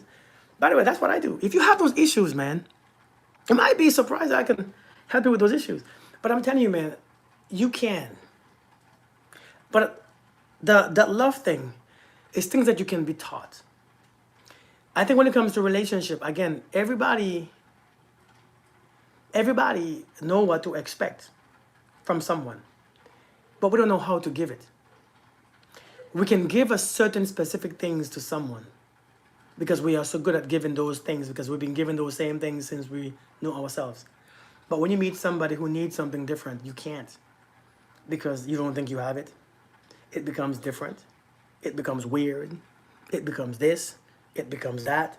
It becomes an excuse. You asked me for this. Yeah. And so many of us, and so that's why we don't find people because we love to give one or two things, right? Because we all have our skills. We all have the things that we love doing. Relationship, you're going to do the things that you don't like doing for a long time. You know what I mean? But sometimes, sometimes we never was taught what love is. And the people who didn't love us teach us what love is. And you know what love is, You know what love is. You just don't know how to express it. It's not how to express it. Read so many books, listen to so many podcasts. These certain mechanism you can't change. If you think that they can't be changed, then you are right. If you think that they can't be changed, you are completely right. That's facts. You're right. I have to believe that too. If you believe that they can't change, you are completely right. That's the thing. They say a person who thinks he can and a person who thinks that he can't, they are both right. That's what I'm telling you. A person who thinks they can and a person who thinks they can't, it's perfect. They are completely right. Hey, Divine, how you doing? But I'm telling you, man, sometimes we wasn't shown what love was. But I think now is so much information out there. Hey, Trish. It's so much, we are easily offended. We are scared to try, right? You know what I mean? Like we are scared to try. We are afraid, right? We are insecure to try, especially when it feels funny. You know what's the hardest thing? Is that unknown feeling. Is that feeling that's uncomfortable. This is why we can't go past that stage because the program that we operate in, we have this, we are in this box. We continuously be in this box. And since we are in this box governs our feelings, our emotions, our thoughts, our reality. And so when it's time to change, you could only go so far in the box, right? As soon as you go outside this box, you feel uncomfortable. They're looking at me. People thinking I'm stupid. People probably judging me. People probably don't like me. Because why? Now you stepping outside the box. Now, right? It's like you walk on the stage and everybody looking at you. And that's the part that we never get past. And so when it's time to heal and we think that we can't heal, because when we get outside the box and we feel uncomfortable, we rush back inside the box. Again, that's what slavery is. That is what the Bible was speaking about when it came to Moses and the Israelites. When they came in the wilderness, when they had to walk around that wilderness for 40 years to get everything out that system, to get slavery out their system, to get their gods out their system, the Egyptian gods and Egyptian way, they had to walk around 40 years. Actually, it wasn't that long, but they chose to because they didn't know how to get it out. Because they probably thought they cannot change. I can't. And so the book of Exodus teaches us that when you are in slavery to something that you feel and that you think, when you are in slavery, because that is what slavery really is. We just think that you probably believe that Moses was walking around a wilderness for 40 years, for real, looking for the promised land. Even though the promised land was 11 days away. The promised land was 11 days journey. They chose 40 years to get there. And what that signifies is that we are all on this journey. You leave a relationship looking for healing, and you're going to walk around looking for healing instead of realizing that all you have to do is, if you want to find healing, you have to leave all that shit outside of it. And when you want a new relationship, you have to leave all that stuff that you got from that toxic out. And so you walk around. So some of us are still walking around in the wilderness, confused. Some of us are walking around confused and hurt and thinking the right person coming. No, no, no. You are not the right person yet, because you're still unknown. You really don't believe. You really don't understand the journey is about you. The Exodus journey is about you. You leaving one thing to another. You leaving one relationship to another. You leaving one life to another. You live in one reality for another. So you're going to be confused for a long time looking for something that don't really exist. And so this is where Moses and Aaron and all them people was in the wilderness. That's where we are right now. Many of us are in the same wilderness. By a dude that refused to ask for direction, right? And so this is what the scripture was talking about, but we just don't realize it. He was talking about you. You think that you can't, you can't get better? Hey, Sada, how you doing? Just don't like people playing with me, so I crush out. Hey, Beauty, how we doing? For 3 years? You see, I've been listening to you for 3 years, and I know better.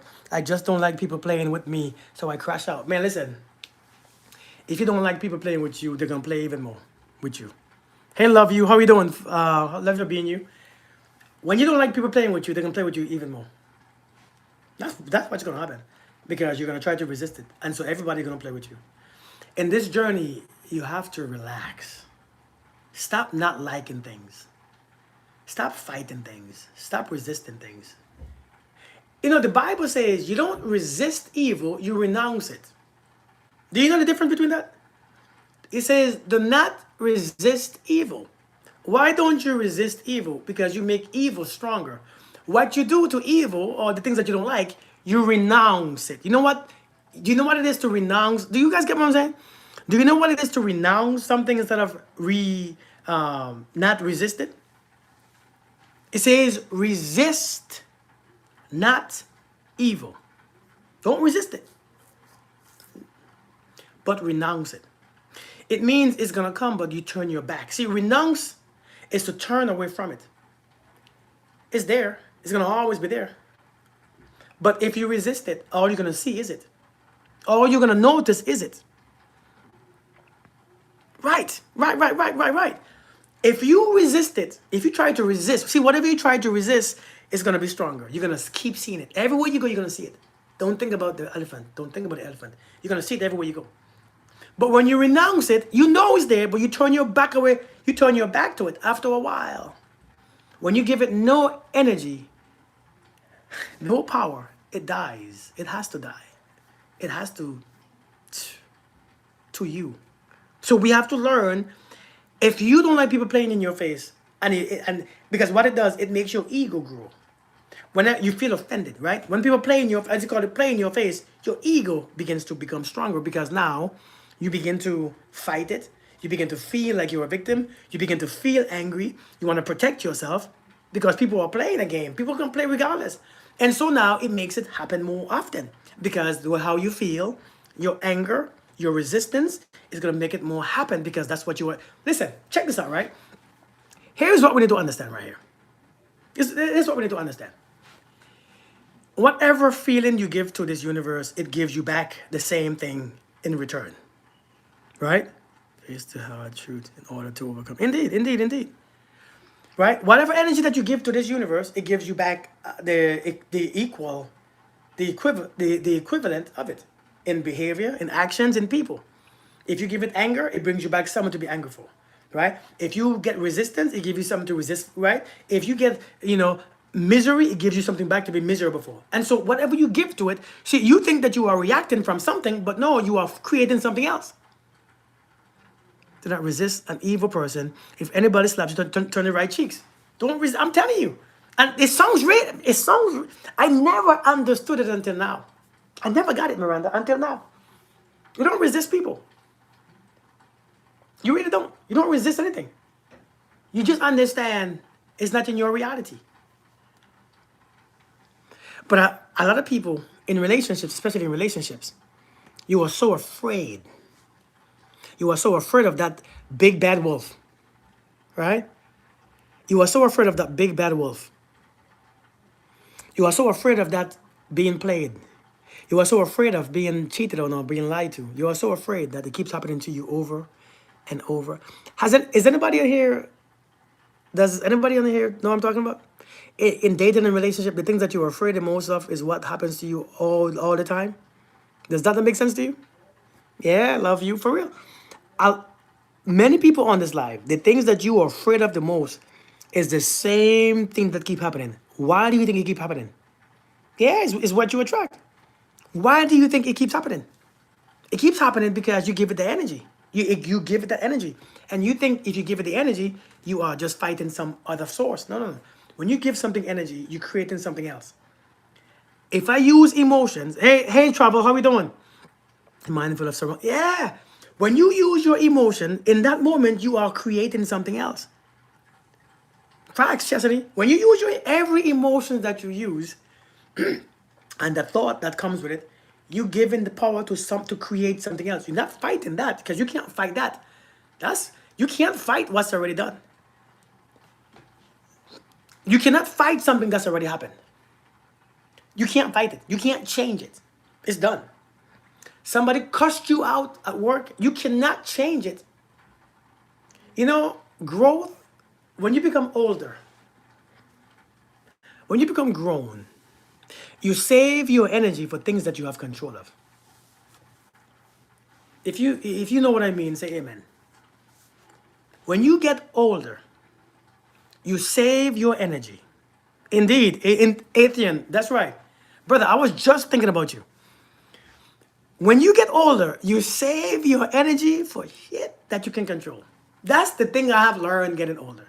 If I can't control it, Lord, I have to put it away. What did it say? God, give me the strength to do what? What's the prayer again? What's the prayer? This is personal. What's the prayer? God, give me the serenity. What is it? Give me this the serenity the strength to change or to change the things that I can and to accept the things that I can't. Is that what it is? Is that what it is? I'm telling you. Because as you get older, you realize, well, I can't change this. I can't. So somebody cussed me out. Some things I can't change. And yes, indeed. And so when somebody does this, right? When somebody, you want the path, right? When somebody does this, give me the strength to take up the things I can change and give me the strength to accept the things I can't change, but also give me guidance to know the difference of, damn, it's God dang it. That's what it is. Thank you for that. That's what it is. And so that's one of the biggest parts of growth. And we say this thing, but we don't really know. We repeat this prayer, but we don't really, right? It's close enough. We don't really go with it. We don't really understand the power of that. And so when you understand, man, to accept the things I cannot change. Indeed, when you understand your emotions that you are using, you can't do anything to that old situation that happened yesterday. What you can do now, instead of fixing that old situation with your emotions, you are taking this emotions in the present because what are your emotions? Okay. Say I heard somebody say I have trauma. Number one, nobody has trauma. Say something happened to you 10 years ago. When you experience the emotion, is your emotions 10 years ago or is it present? Is your emotions 10 years ago? Hey, yo, Biz, how you doing? Is your emotions 10 years ago because something happened to you and you remember it? Or is it present? It's present. You are using it presently. The thing about this damn emotion is this. If you presently use an emotion, what you are doing when you are taking that emotion and you are creating something else of similar value. Because this emotion matches that experience. And so now, if this emotion matches that bad experience, if I use the emotion, I'm creating something that's just as bad or worse than what happened in the past. And so you're going to have to face it. Have you ever been in a situation that you keep doing the same crap, seeing the same crap, experiencing the same crap over and over? When something happens, why do you think when one bad thing happened, people say it comes in threes. Have you ever heard those things come in threes? Have you heard it before? Bad things happen in threes. Have you heard that? I've heard it the other day. Bad things happen in threes. When one bad thing happened, another one happened. Then another one happened. Why? Because number one, you're already feeling the emotion of what just happened. When you feel the emotion, you begin to create another one. And when you create that one, damn, now you have two emotions that you are fighting, two situations, and then you begin to feel that emotion stronger, and you create again. You are a creator. Do you know that? Man, this is real. See, some of us never really understand this. I don't know why. Because your emotions. That's why when things happen, this is why the Bible says you have to what? You have to be grateful. Because the gratitude breaks up the energy. It's two different energy. It's two different forces. We have a low vibrational energy and a high vibrational energy. This is why you can't fight evil with evil. Evil with evil is not mean that you're gonna fight somebody, because if evil with evil means the two emotions, the two energy cannot be similar. If the two energy is similar, it creates a bigger version of it. Do you get it? God dropped me. Oh, you know what, Miranda? I never really realized it was a Psalms. Thank you, Miranda. Psalms 139, 23, and 24. God grant me the serenity to accept the things I cannot change, courage to change the things I can, and the wisdom to know the difference. I love it. You know what? Hold on. Let me write that down, man, because I think that's gonna be my next sermon. Yo, I think I'm playing. You all think I'm playing, huh? Psalms 139.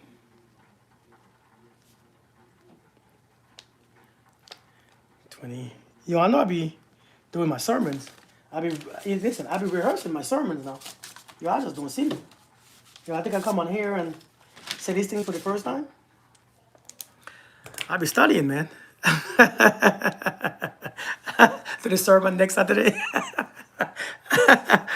Oh man, I'm telling you, man. And so this is why it says you got to be. I said my sermons. I know I'm not saying Minister Kirk. But this is why we have to, when things happen, you have to be grateful. You're not grateful because, but that's a lie. I'm lying to myself. But if you understand why you have to be grateful for, is the energy, it breaks up that substance. It breaks up the energy. It breaks up, right? It breaks up that stuff. Why you say, oh my? It breaks up the energy of that low vibration, because what? If you have two different vibrations, there's a higher one, there's a lower one. Let's say this anger. This is great. This is gratitude. Listen, the thing, here's the sad thing. Here is the sad thing about energies and vibrations and emotions. This is anger. This is gratitude. Anger is a very lower vibration than gratitude. But anger feels good, don't it? You can hold on to anger. Oh, you can think things about anger. Oh, you can do things that your gratitude can't do, right? You can operate in this anger better than you could operate in this. You could operate so much better in this anger than you can do it in gratitude. And so here we are. But he just pissed me off. Gratitude don't match. Now here's the problem. You want to match what he did. That's the problem. You want to match people's energy. Now, everybody keeps saying, I don't match energy. What do you think you're doing? Everybody wants to repeat some nonsense that they don't understand. I don't match energy. Yes, you do. Yes, you do. You probably don't match actions. I want you all to understand me, right? Think about what I'm saying. We will say quickly, I don't match energy. I don't match energy. Hey, Don, how you doing? But you do match energy. You just don't match action. So since you don't cuss them back out, I don't match energy. But when they cuss you out, now you feel tired, you feel angry, you feel bitter, you're gonna complain about it, but you don't match it because you don't match the energy. But if you look at it, if somebody cussed you out and you begin to feel the emotion of that cuss, you become to be angry and frustrated and annoyed, you just matched it. Because that person to cuss you out, do you think they cussed you out when they was happy? Think about it. You think when they were happy they cussed you out? You think when they was content they cussed you out? You think when they was peaceful they cussed you out? No, they cussed you out because they was annoyed, they was angry, and they was bitter. Now you're feeling annoyed, you're feeling angry, and you are bitter. And you swear that you don't match energy. You see, when we are repeating these things, we don't understand what it means. Social media will make these things make you think that you really don't match energy. When this entire time you have been matching energy and trying to escape the same energy that you are matching for all these years, but you can't escape it. It's following you because you are matching it with your emotions and your feelings. Do you guys get what I'm saying? Do you guys are you guys following me? Oh, is that confusing? Yeah. And so listen, if you have the emotion, because the emotion that you get is the energy in is the energy that you get in motion. See, when somebody does something, actions move. You get the emotion of it. That's the energy in motion that you just matched. That's what energy is. Is that same energy that you picked up that's traveling to you, and now you match it because you get the same energy in motion. Once you get the energy in motion, let me tell you what happens. Once the energy in motion takes over, what it means is this. Now energy is in motion between both of us. When energy is in motion between both of us, we become equals. When we become equal in our vibrational frequency, information and connection is built. Once connection is built, I become just like you become just like me. Therefore, we suffer the same karma. Damn it. Well, what are we doing here? Wait, somebody talk about my somebody talking about my profanity?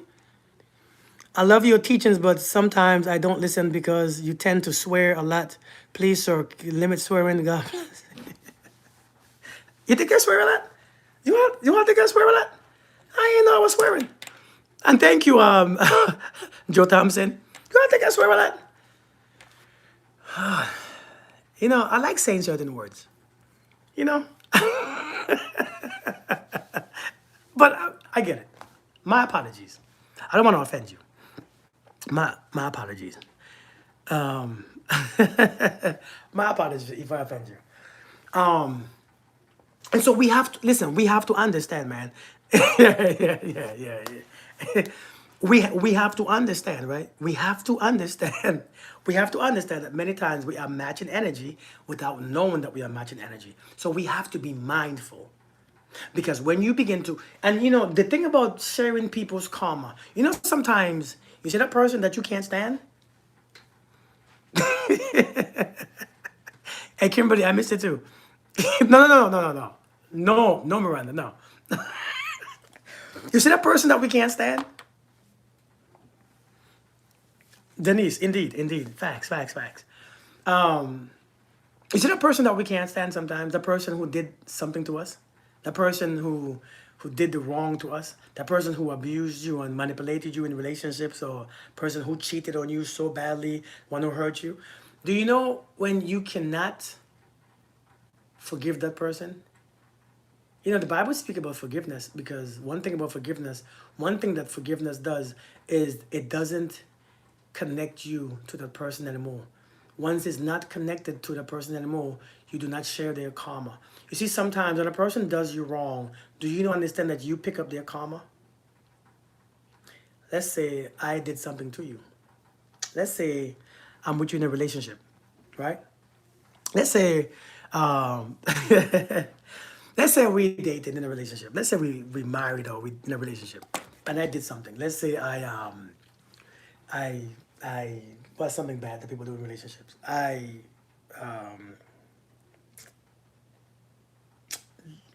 Let's say I cheated and you found out. I cheated, you found out. I get it. You're gonna have a feeling. You're gonna have anger, right? You're gonna have feelings and emotions and stuff.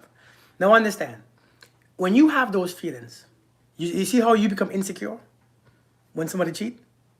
Oftentimes. You know why? Because oftentimes the person who cheats is insecure too. You begin to align energies together. You begin to match their actions, right? You begin to match completely their actions. with your emotions, right? Once you, and we don't understand this. So you mad at your man for 10 years ago for doing this and that, and you still haven't forgiven him. What you're doing now, everybody that you mess with will do the same thing to you. And you don't understand why. Because you carry in the karma of it. Because you haven't forgiven, you haven't released, you haven't healed, you haven't found peace with it, you haven't relaxed. You picked up the energy of what he is doing, what he or she is doing. And so we must learn. This is why the Bible speaks so much. You say I'm cute. Who cute? Me cute? This is why the Bible speaks so much about forgiveness, because forgiveness means I let you go. If I let you go, everything that you have done is be released from me too. You see, when we don't forgive, you carry the person. Once you carry the person, you carry their karma. The karma is coming. You see, like your father. Let's say you had a raggedy father. I'm being mindful of my words that I'm speaking, by the way. If you have a raggedy father and you can't stand that joker because he wasn't there, he didn't do right by you, he left you standing, he was abusive to your mom and all these things. You have to understand. You notice why you keep meeting men just like him? Because you're still carrying him. And he is so strong within you that everywhere you go, he is there. And so therefore, he calls other men like him to birds of a feather flock together. He begins to call people and other men and other young men just like him with his same vibration. He began to call because he's in your energy. He's in your subconscious mind because he has instilled a program of who he is, and you carry him everywhere you go. And so now he's in you live and awake. That's why you can't forgive him, because he keep doing stuff. You can't forgive him. You can't release him because he's in your thoughts, he's in your feelings, he's in your mind. Man, why is they doing? And so now, here you are, struggling every day, meeting men just like him. Everybody that you're meeting will be just like him. You know why? Because you haven't released him.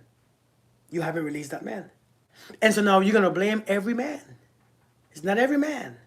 It's the energy that you have. You are only seeing certain men. That's the only ones that you are focused on.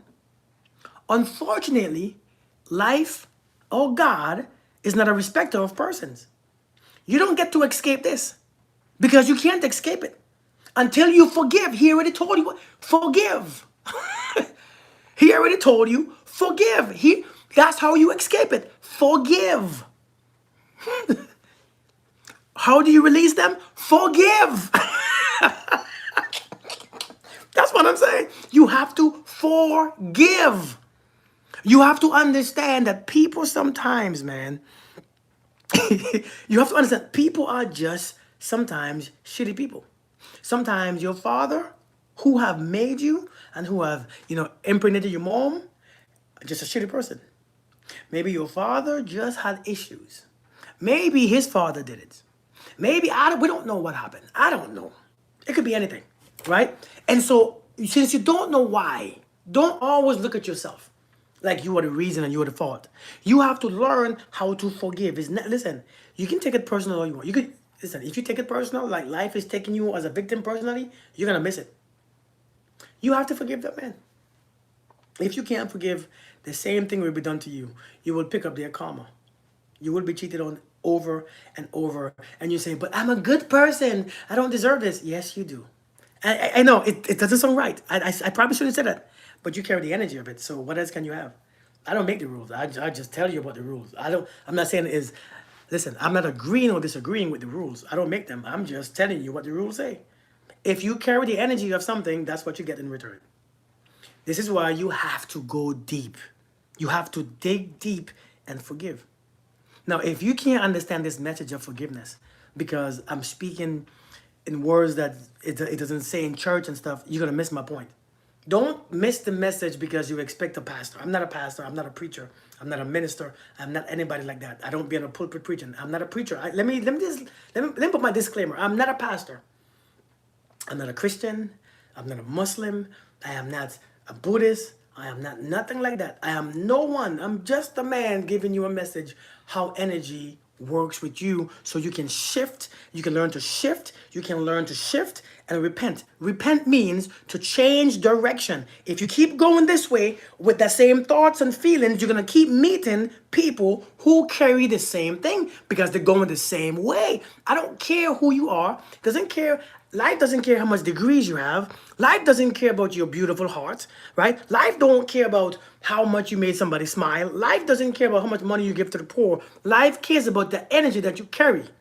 It's your currency. So whatever you carry in your heart, in your mind, is what you meet. It's not about sometimes you give good gifts. Sometimes you mean well. Sometimes you can cook. Sometimes you pay all the bills. Life doesn't care about that. Life cares about energy.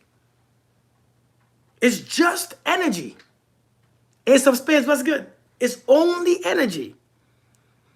So we have to be aware. So it's up to you to learn. I know that thing that you can't forgive, get over it. Forgive.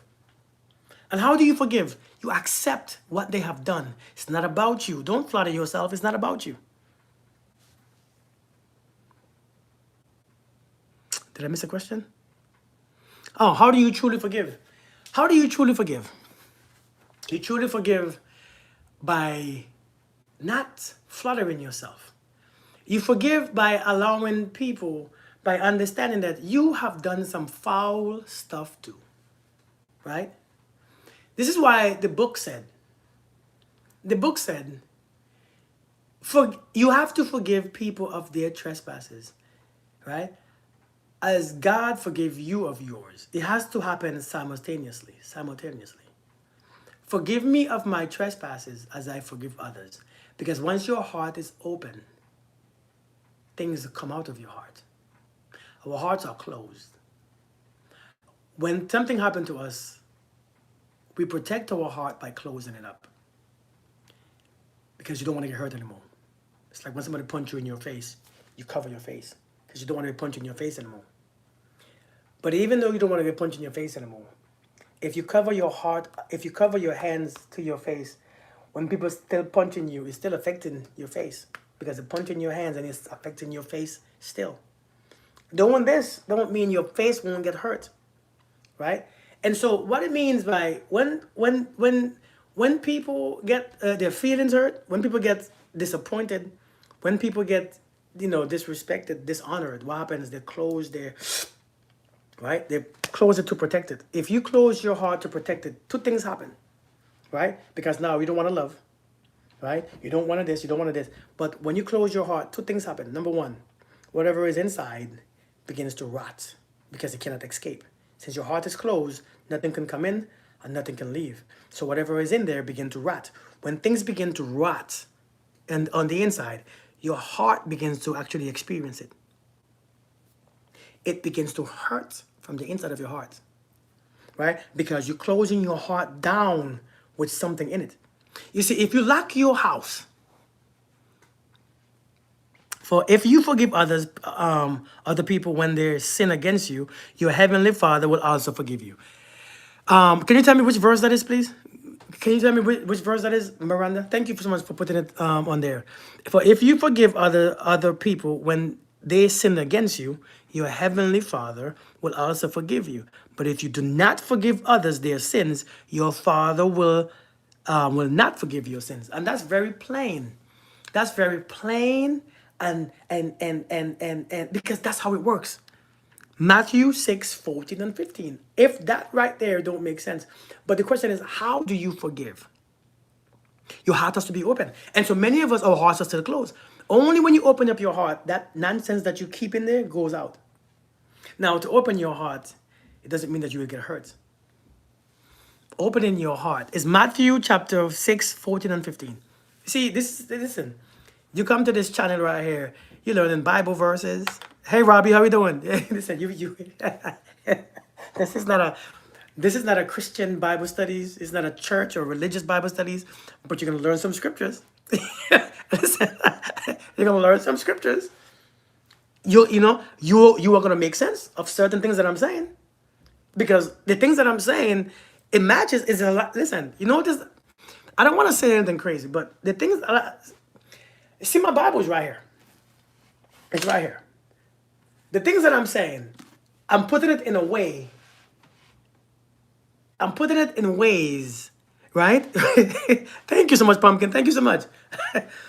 I'm putting it in ways that align to the Bible. I'm just saying it in how I say it, because how I say it is how I understand it. Okay, how I say it is the words that I use. So don't be too hard on me for my words that I'm choosing. Okay, my how I grew up and how I raised, and I'm not making an excuse. I like talking how I talk. So but I don't want to offend nobody either. You know what I mean? I don't want to be offensive.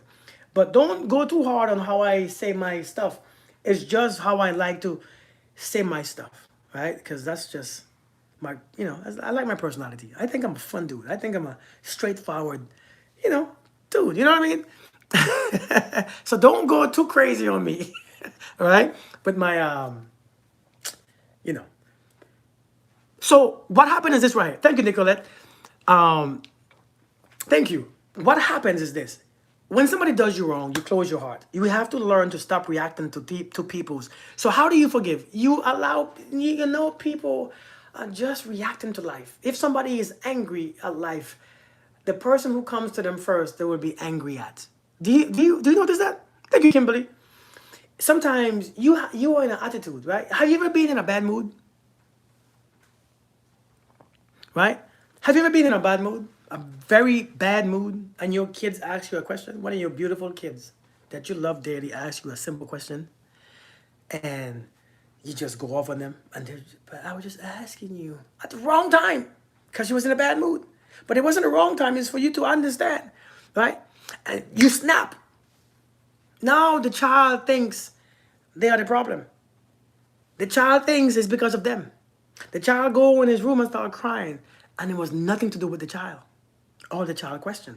Now, if we can see those things in us, if we can see those things and understand the same thing, we have to understand. We have to learn to see things objectively and subjectively.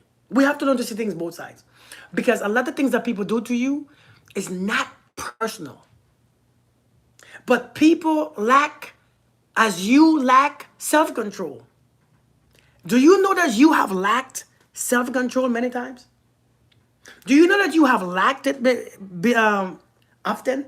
Do you know that you have said some things that you probably shouldn't, but you was in an emotion or a feeling? Do you understand that you have done the same things? And when you are honest with yourself, you release people from that expectations that you can't meet either.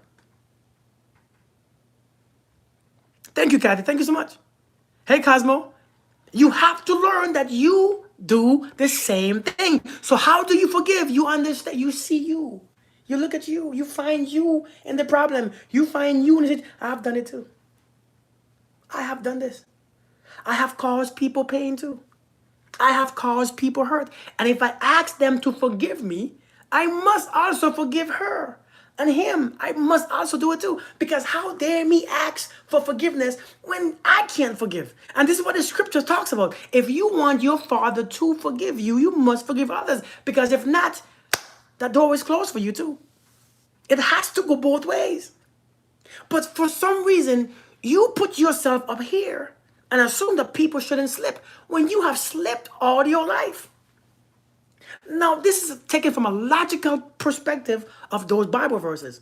Very logically. I'm talking very personable and very logically. Understand that you have caused some pain, whether it was intentional or unintentional. You have caused some problems, whether it was willful or not. You have caused some misunderstanding. You have caused people to be in pain or be in suffering in some way, whether it was intentional or unintentional. And if you know this, man, if you understand this, man, you must do your due diligence and release people from those expectations that you can't meet. Does that not make sense? Ain't that beautifully said? And so how do you forgive? Humble yourself. You can't forgive when you're not humble. People that haven't caused pain to anyone? No. Well, sometimes you don't cause pain, but we all have been in a place of growth. We were kids, right? We were 5 years old, 7 years old, calling people monkeys and stuff without knowing what it means, calling people all type of terms. But when sometimes, this is why even Christ said, hey, listen, forgive them, because they didn't even know what they didn't know what they're doing. Right? But understand, to forgive somebody, you have to humble yourself. bring yourself back down. This is why it's not for pastors and preachers and stuff. It's for the common person. You see, forgiveness is for you have to become a common person to forgive. Right? You have to become a common person. You have to bring sit your little ass down on a chair somewhere. Sit down, relax. You're not anything special or better. You have done some stuff too back in your days. You have done some things yesterday. You see, I'm looking bright. I'm looking very bright. Huh? So it's time to sit down and relax. Humble yourself. Humble yourself. Release that person because you have done it too. Right? You can't forgive when you're up here. You can only forgive when you come back down. And it's okay to come back down. It's a must. Because if you can't do it, oh my Lord. You are better than any therapist. Well, thank you. I appreciate that, Kathy. That's a heck of a thing to say. You say, I am better than any therapist that I have had, that you have had. Hey, Keisha, how are you doing? That's a very good compliment. Thank you. I appreciate that. I appreciate that. I'm in my grateful era. I got an A+. Hey, girl, that's what I'm talking about. That's what I'm talking about. And you have to be humble. And when the scripture's talking about humble, humility, it's not about being soft or being, you don't want to talk and you don't want to raise your voice. That's not humility. I think we see that as somebody who is scared. Humility is a person who can see themselves and others. Relax. Sit your butt down. Humble yourself. Don't flatter yourself. Don't overthink. Don't overplace yourself. Humble yourself. Relax. Right? That's what humility really is. See yourself in others. Is it true that if you cannot forgive people, you cannot forgive yourself? Now, is it true that if you can't forgive others, you can't forgive to yourself? That is facts. Because you don't really, listen, here's the thing about forgiving people. Here's the crazy part about forgiving people, right? It's not people that you are forgiving. Because it's not people, listen, you see that resentment that you carry? That resentment that you carry, right? Let me say this real quick. I drink kombucha. It's very good. The question is it true that if you can't forgive others, you can't forgive yourself? Here's the thing. The resentment that you feel, you cannot put that resentment that you carry in someone else. Right? That resentment that you feel, you can't place that in someone. So to say that I cannot forgive someone is saying somebody is carrying your resentment. That resentment that you are carrying is in you. It is you are removing it from, not from them. Does that make sense? It is not you that you are removing it from. It's not in them, it's in you. It's you that you are removing it from, not in them. And so that resentment is very factual, that it's not about if you can't forgive them, you can't forgive yourself. But it's only you that exists. It's you. They don't exist. Right, Miranda? They don't exist. Whether you forgive them or not, does it make a difference? In them? In their life? Whether you forgive me or not, does that change me? Just think about it. Have you ever seen somebody who have moved on with their life with or without your forgiveness? Have you met that person before? Come on now, let's go logic. I love being logical.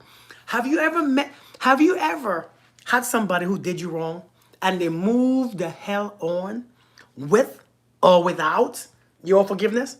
With or without your approval? With or without your validation? Yeah, they're gone. And so you holding on to forgiveness, it ain't bothering them, but it's bothering you.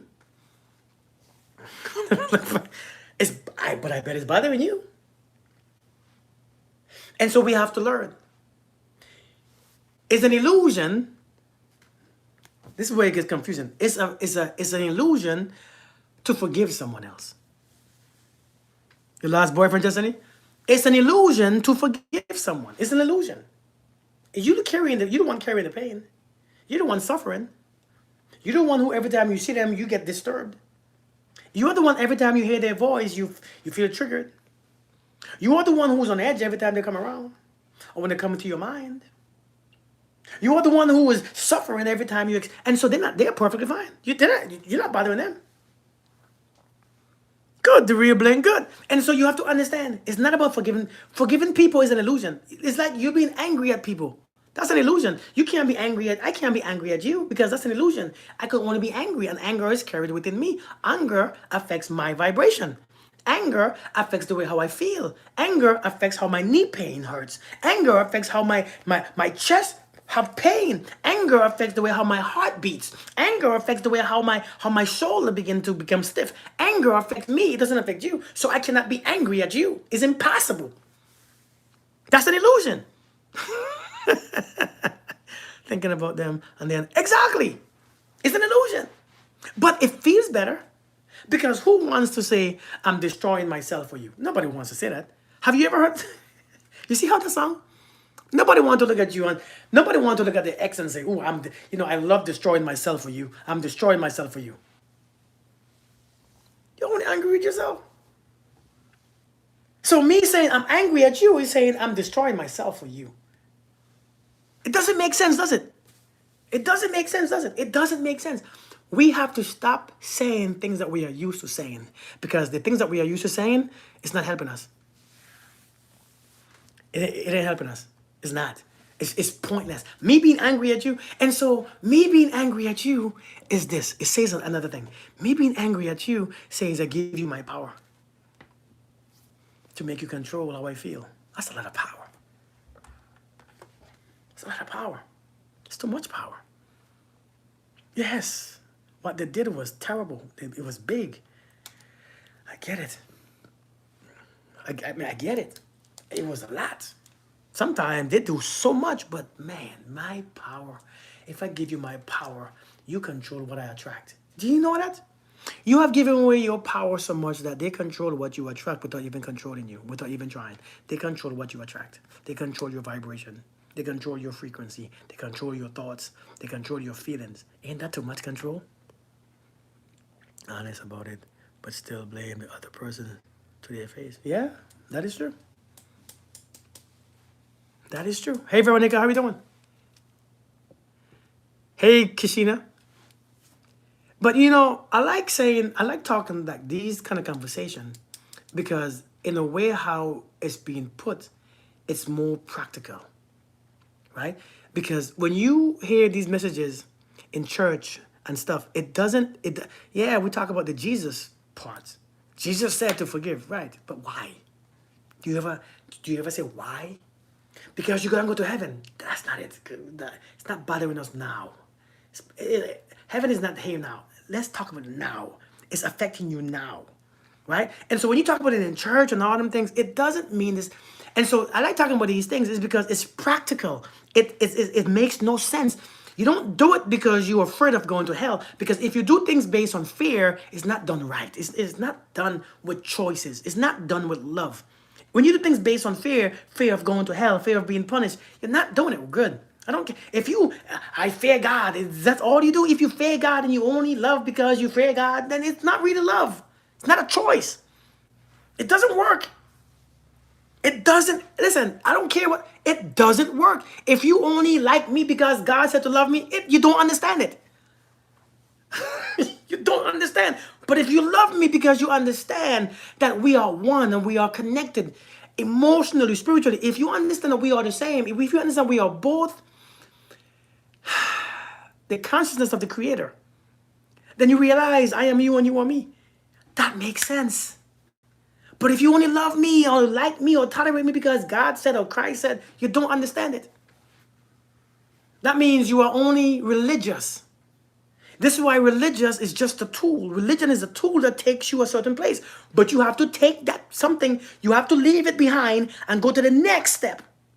It's a journey. You can't, if you only take in religion is that like that raft that when you cross the ocean to get to the other side, you have to leave the raft there and continue your journey. Religion is that raft. Religion is that raft that you can't carry on your back because you cannot grow with it. You get tired fast. But if you only tolerate me because of Jesus, you don't understand. You don't get it.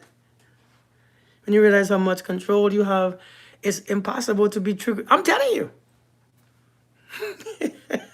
They preach the same Bible every year and still not teaching. Just it doesn't stop there. And so we have to learn, man. We have to learn to open up our minds and our hearts because it's. And so, how do you forgive? You have to do the things that you're afraid of. You have to open up. You have to open back up the heart. It's scary as hell to open it up, but you have to open it back up. You have to reopen the heart. Only when you open up the heart, whatever that was in there can come out. But it can't come out when it's closed. To open up your heart, you have to understand that people are going to do things. You see, the ones who don't want to open their hearts is because you're afraid to get hurt because you take it personal. You take it as a personal attack. It's not a personal attack. People just are people. People are going to slip, fall just like how you have. People are going to lie and do all things just like how you have. And maybe you have it. People are going to manipulate you with their emotions and feelings and this just like how you probably did. People are going to be people. But your love only benefits you. It's not them. It's not their love that you're afraid of. It's your own love. The same thing that you're afraid to express is the same thing that makes you a better version of yourself. You are not afraid to be hurt. You just don't know how. You don't know how to do it because you've never been taught, and I get it. So how... You're in the wrong church? So how do you love again? I think that's the question that we got to talk about next. How do you love again? Does anybody have the question? How do I love again? Does anybody ever ask the question? I bet many people are. Because you're afraid to. Yeah, you're afraid to. You're scared to death. You've been hurt many times. You've been taken advantage of. You've been manipulated. You've been lied to, lied on. Take your head with you. Yeah. Okay, Kath. Okay. Waiting for you waiting for the answer, sweet. Be free and love again. That's right, therapy.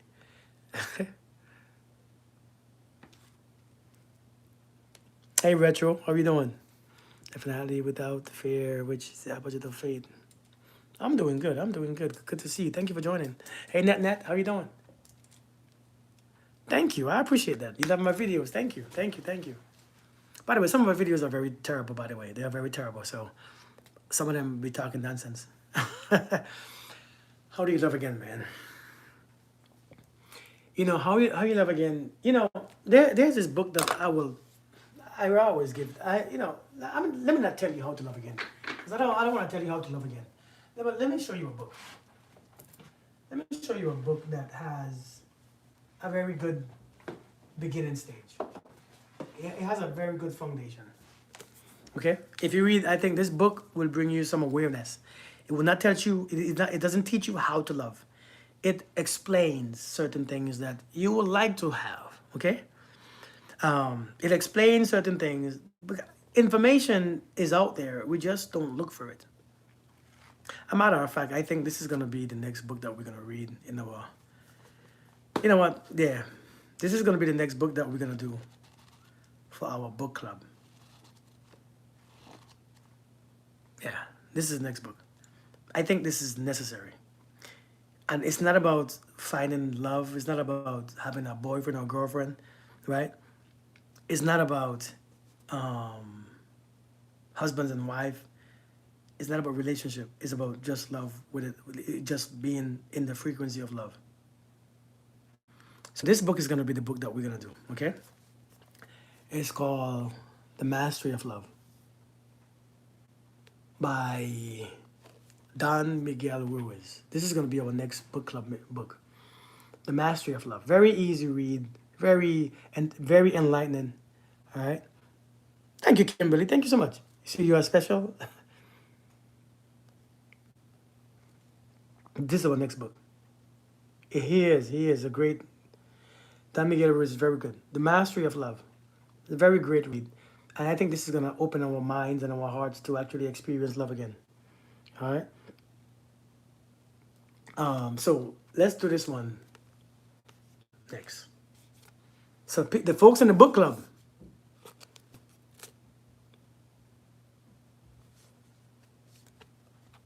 good, good, good. For the folks in the book club, we're gonna do this right here. Can you read some parts? Okay, page 37. Somebody want to read some parts? In our mind, we create the part of us that is always judging. The judge is judging everything we do, everything we don't do, everything we feel, everything we don't feel. We are judging ourselves all the time. And we are judging everyone else at the same time, based on what we believe and based on the sense of justice and injustice. Of course, we find ourselves guilty and we need to be punished. The other parts of our minds that receives the judgment and has the need to be punished is the victim. The part of us that says, poor me, I'm not good enough, I'm not strong enough, I'm not intelligent enough, why should I try? When you were a child, you could not choose what to believe and what not to believe.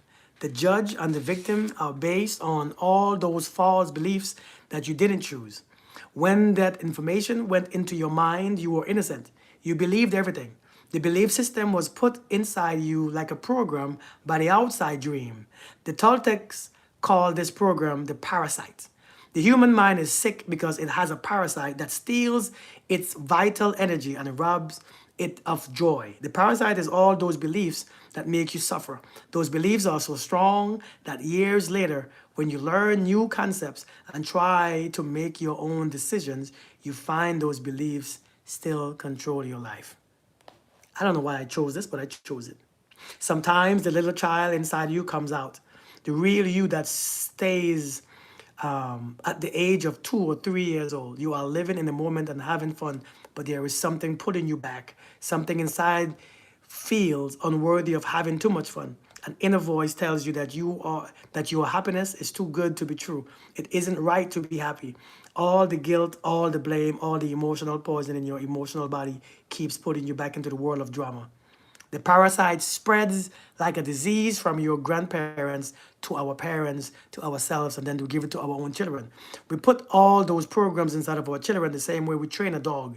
Humans are domesticated animals, and those domestication leads us into the dream of hell where we live in fear. The food for parasites is the emotions that come from fear. Before we get man, listen, this is our next book. This is the next book that we're going to read, okay? This right here. Y'all ready for this book? So, listen, man. This book teaches you, it teaches you all those things, but it teaches you how to love. Because when you understand how the parasite works, how fear works, and what all those things have to do with, how we feel and what we do and how we choose and how we judge and how we insecure and how our minds work, you understand love was always there. It's just that these things distracts us. So this is the next book that we're going to read for our meeting. This is where we meet every Saturday at 2 p.m. Eastern Standard Time in the book club. And we have meetings on Saturdays, all right? So I hope you guys get what I read. I have to peel back the layers and shed what is, yes, indeed. So listen, y'all, thanks for coming. Thanks for being here. Thanks for being present. Thanks for being here with us as we speak and hear me talk to myself. I appreciate your time and I appreciate your information. I appreciate your comments, your likes. I appreciate your clicks. I appreciate the gifts. I appreciate the love. I appreciate the respect.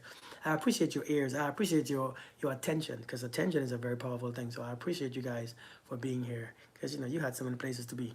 All right. Love you to Miranda. So my subscribers, okay? My subscribers are the ones who have that thingy. On YouTube is my members, and if you're a member, if you join my membership program, we meet. And if you become a super fan or a subscriber on TikTok, you also get the link to the meetings on Saturdays at 2 p.m. Eastern Standard Time. Same to you, Kathy. You have a blessed night. Thank you, Jamisha. I appreciate you too. The name, again, the name of the book is The Mastery of Love. This is it. Let me put the screenshot right here. The Mastery of Love by Don Miguel Ruiz. The Mastery of Love. This is a very beautiful book, by the way. It's a very powerful book. This is very, I like this type of book because they're very logical. It explains certain things, not just the Bible verses, but it explains certain things practically. That's how I begin to understand a lot of things. I begin to open my mind to different beliefs and practices, and I begin to learn so much. And as I learn so much, I begin to practice certain things that I've learned. And the reason why I understand it and I can speak about it without the books or without anything is because when you practice something so much, you can talk, you can teach it to a 6-year-old. So I have learned if you practice something so long, you can teach it at a very basic level. And when you teach it at a very basic level, it means that not only you understand it, but you can allow people to understand it on their level. I'm a very simple and slow learner. I'm not the most intelligent person. I don't have those credentials as you would assume, but I am a very open-minded person. So that's how I teach. I use simple words. I don't use all them expensive words, all them big words, all them, them spiritual words. I don't do those things. I use very basic words because that's how I understand. I cannot bring those things. Sometimes I read certain books and I can't read those books because my intellect is not the same as those people. I'm very simple. I use small words. I could only use, in high school, I failed reading and comprehension every single year. I don't know how I failed, right? I failed vocabulary. Because remember in school, we had vocabulary and stuff. Hey, Morocco. I failed vocabulary because I didn't understand words. I failed reading. I failed comprehension. So I'm not but I only can speak about it because it's not from my reading. It's from my practice. I practice these things on a daily basis. So for me to talk about it, it comes very natural. It's smooth when I speak it because it's what I do and what I have researched and what I have, not researched, what I have, the things that I actually have. My results, I mean. All right? Some talents from you. But thank you, Kimberly. I appreciate you. So you all have a blessed night. You all have a blessed day, blessed weekend. See you guys tomorrow, all right? I love you guys, all right? Peace and blessings to you guys. I'll talk to you guys later.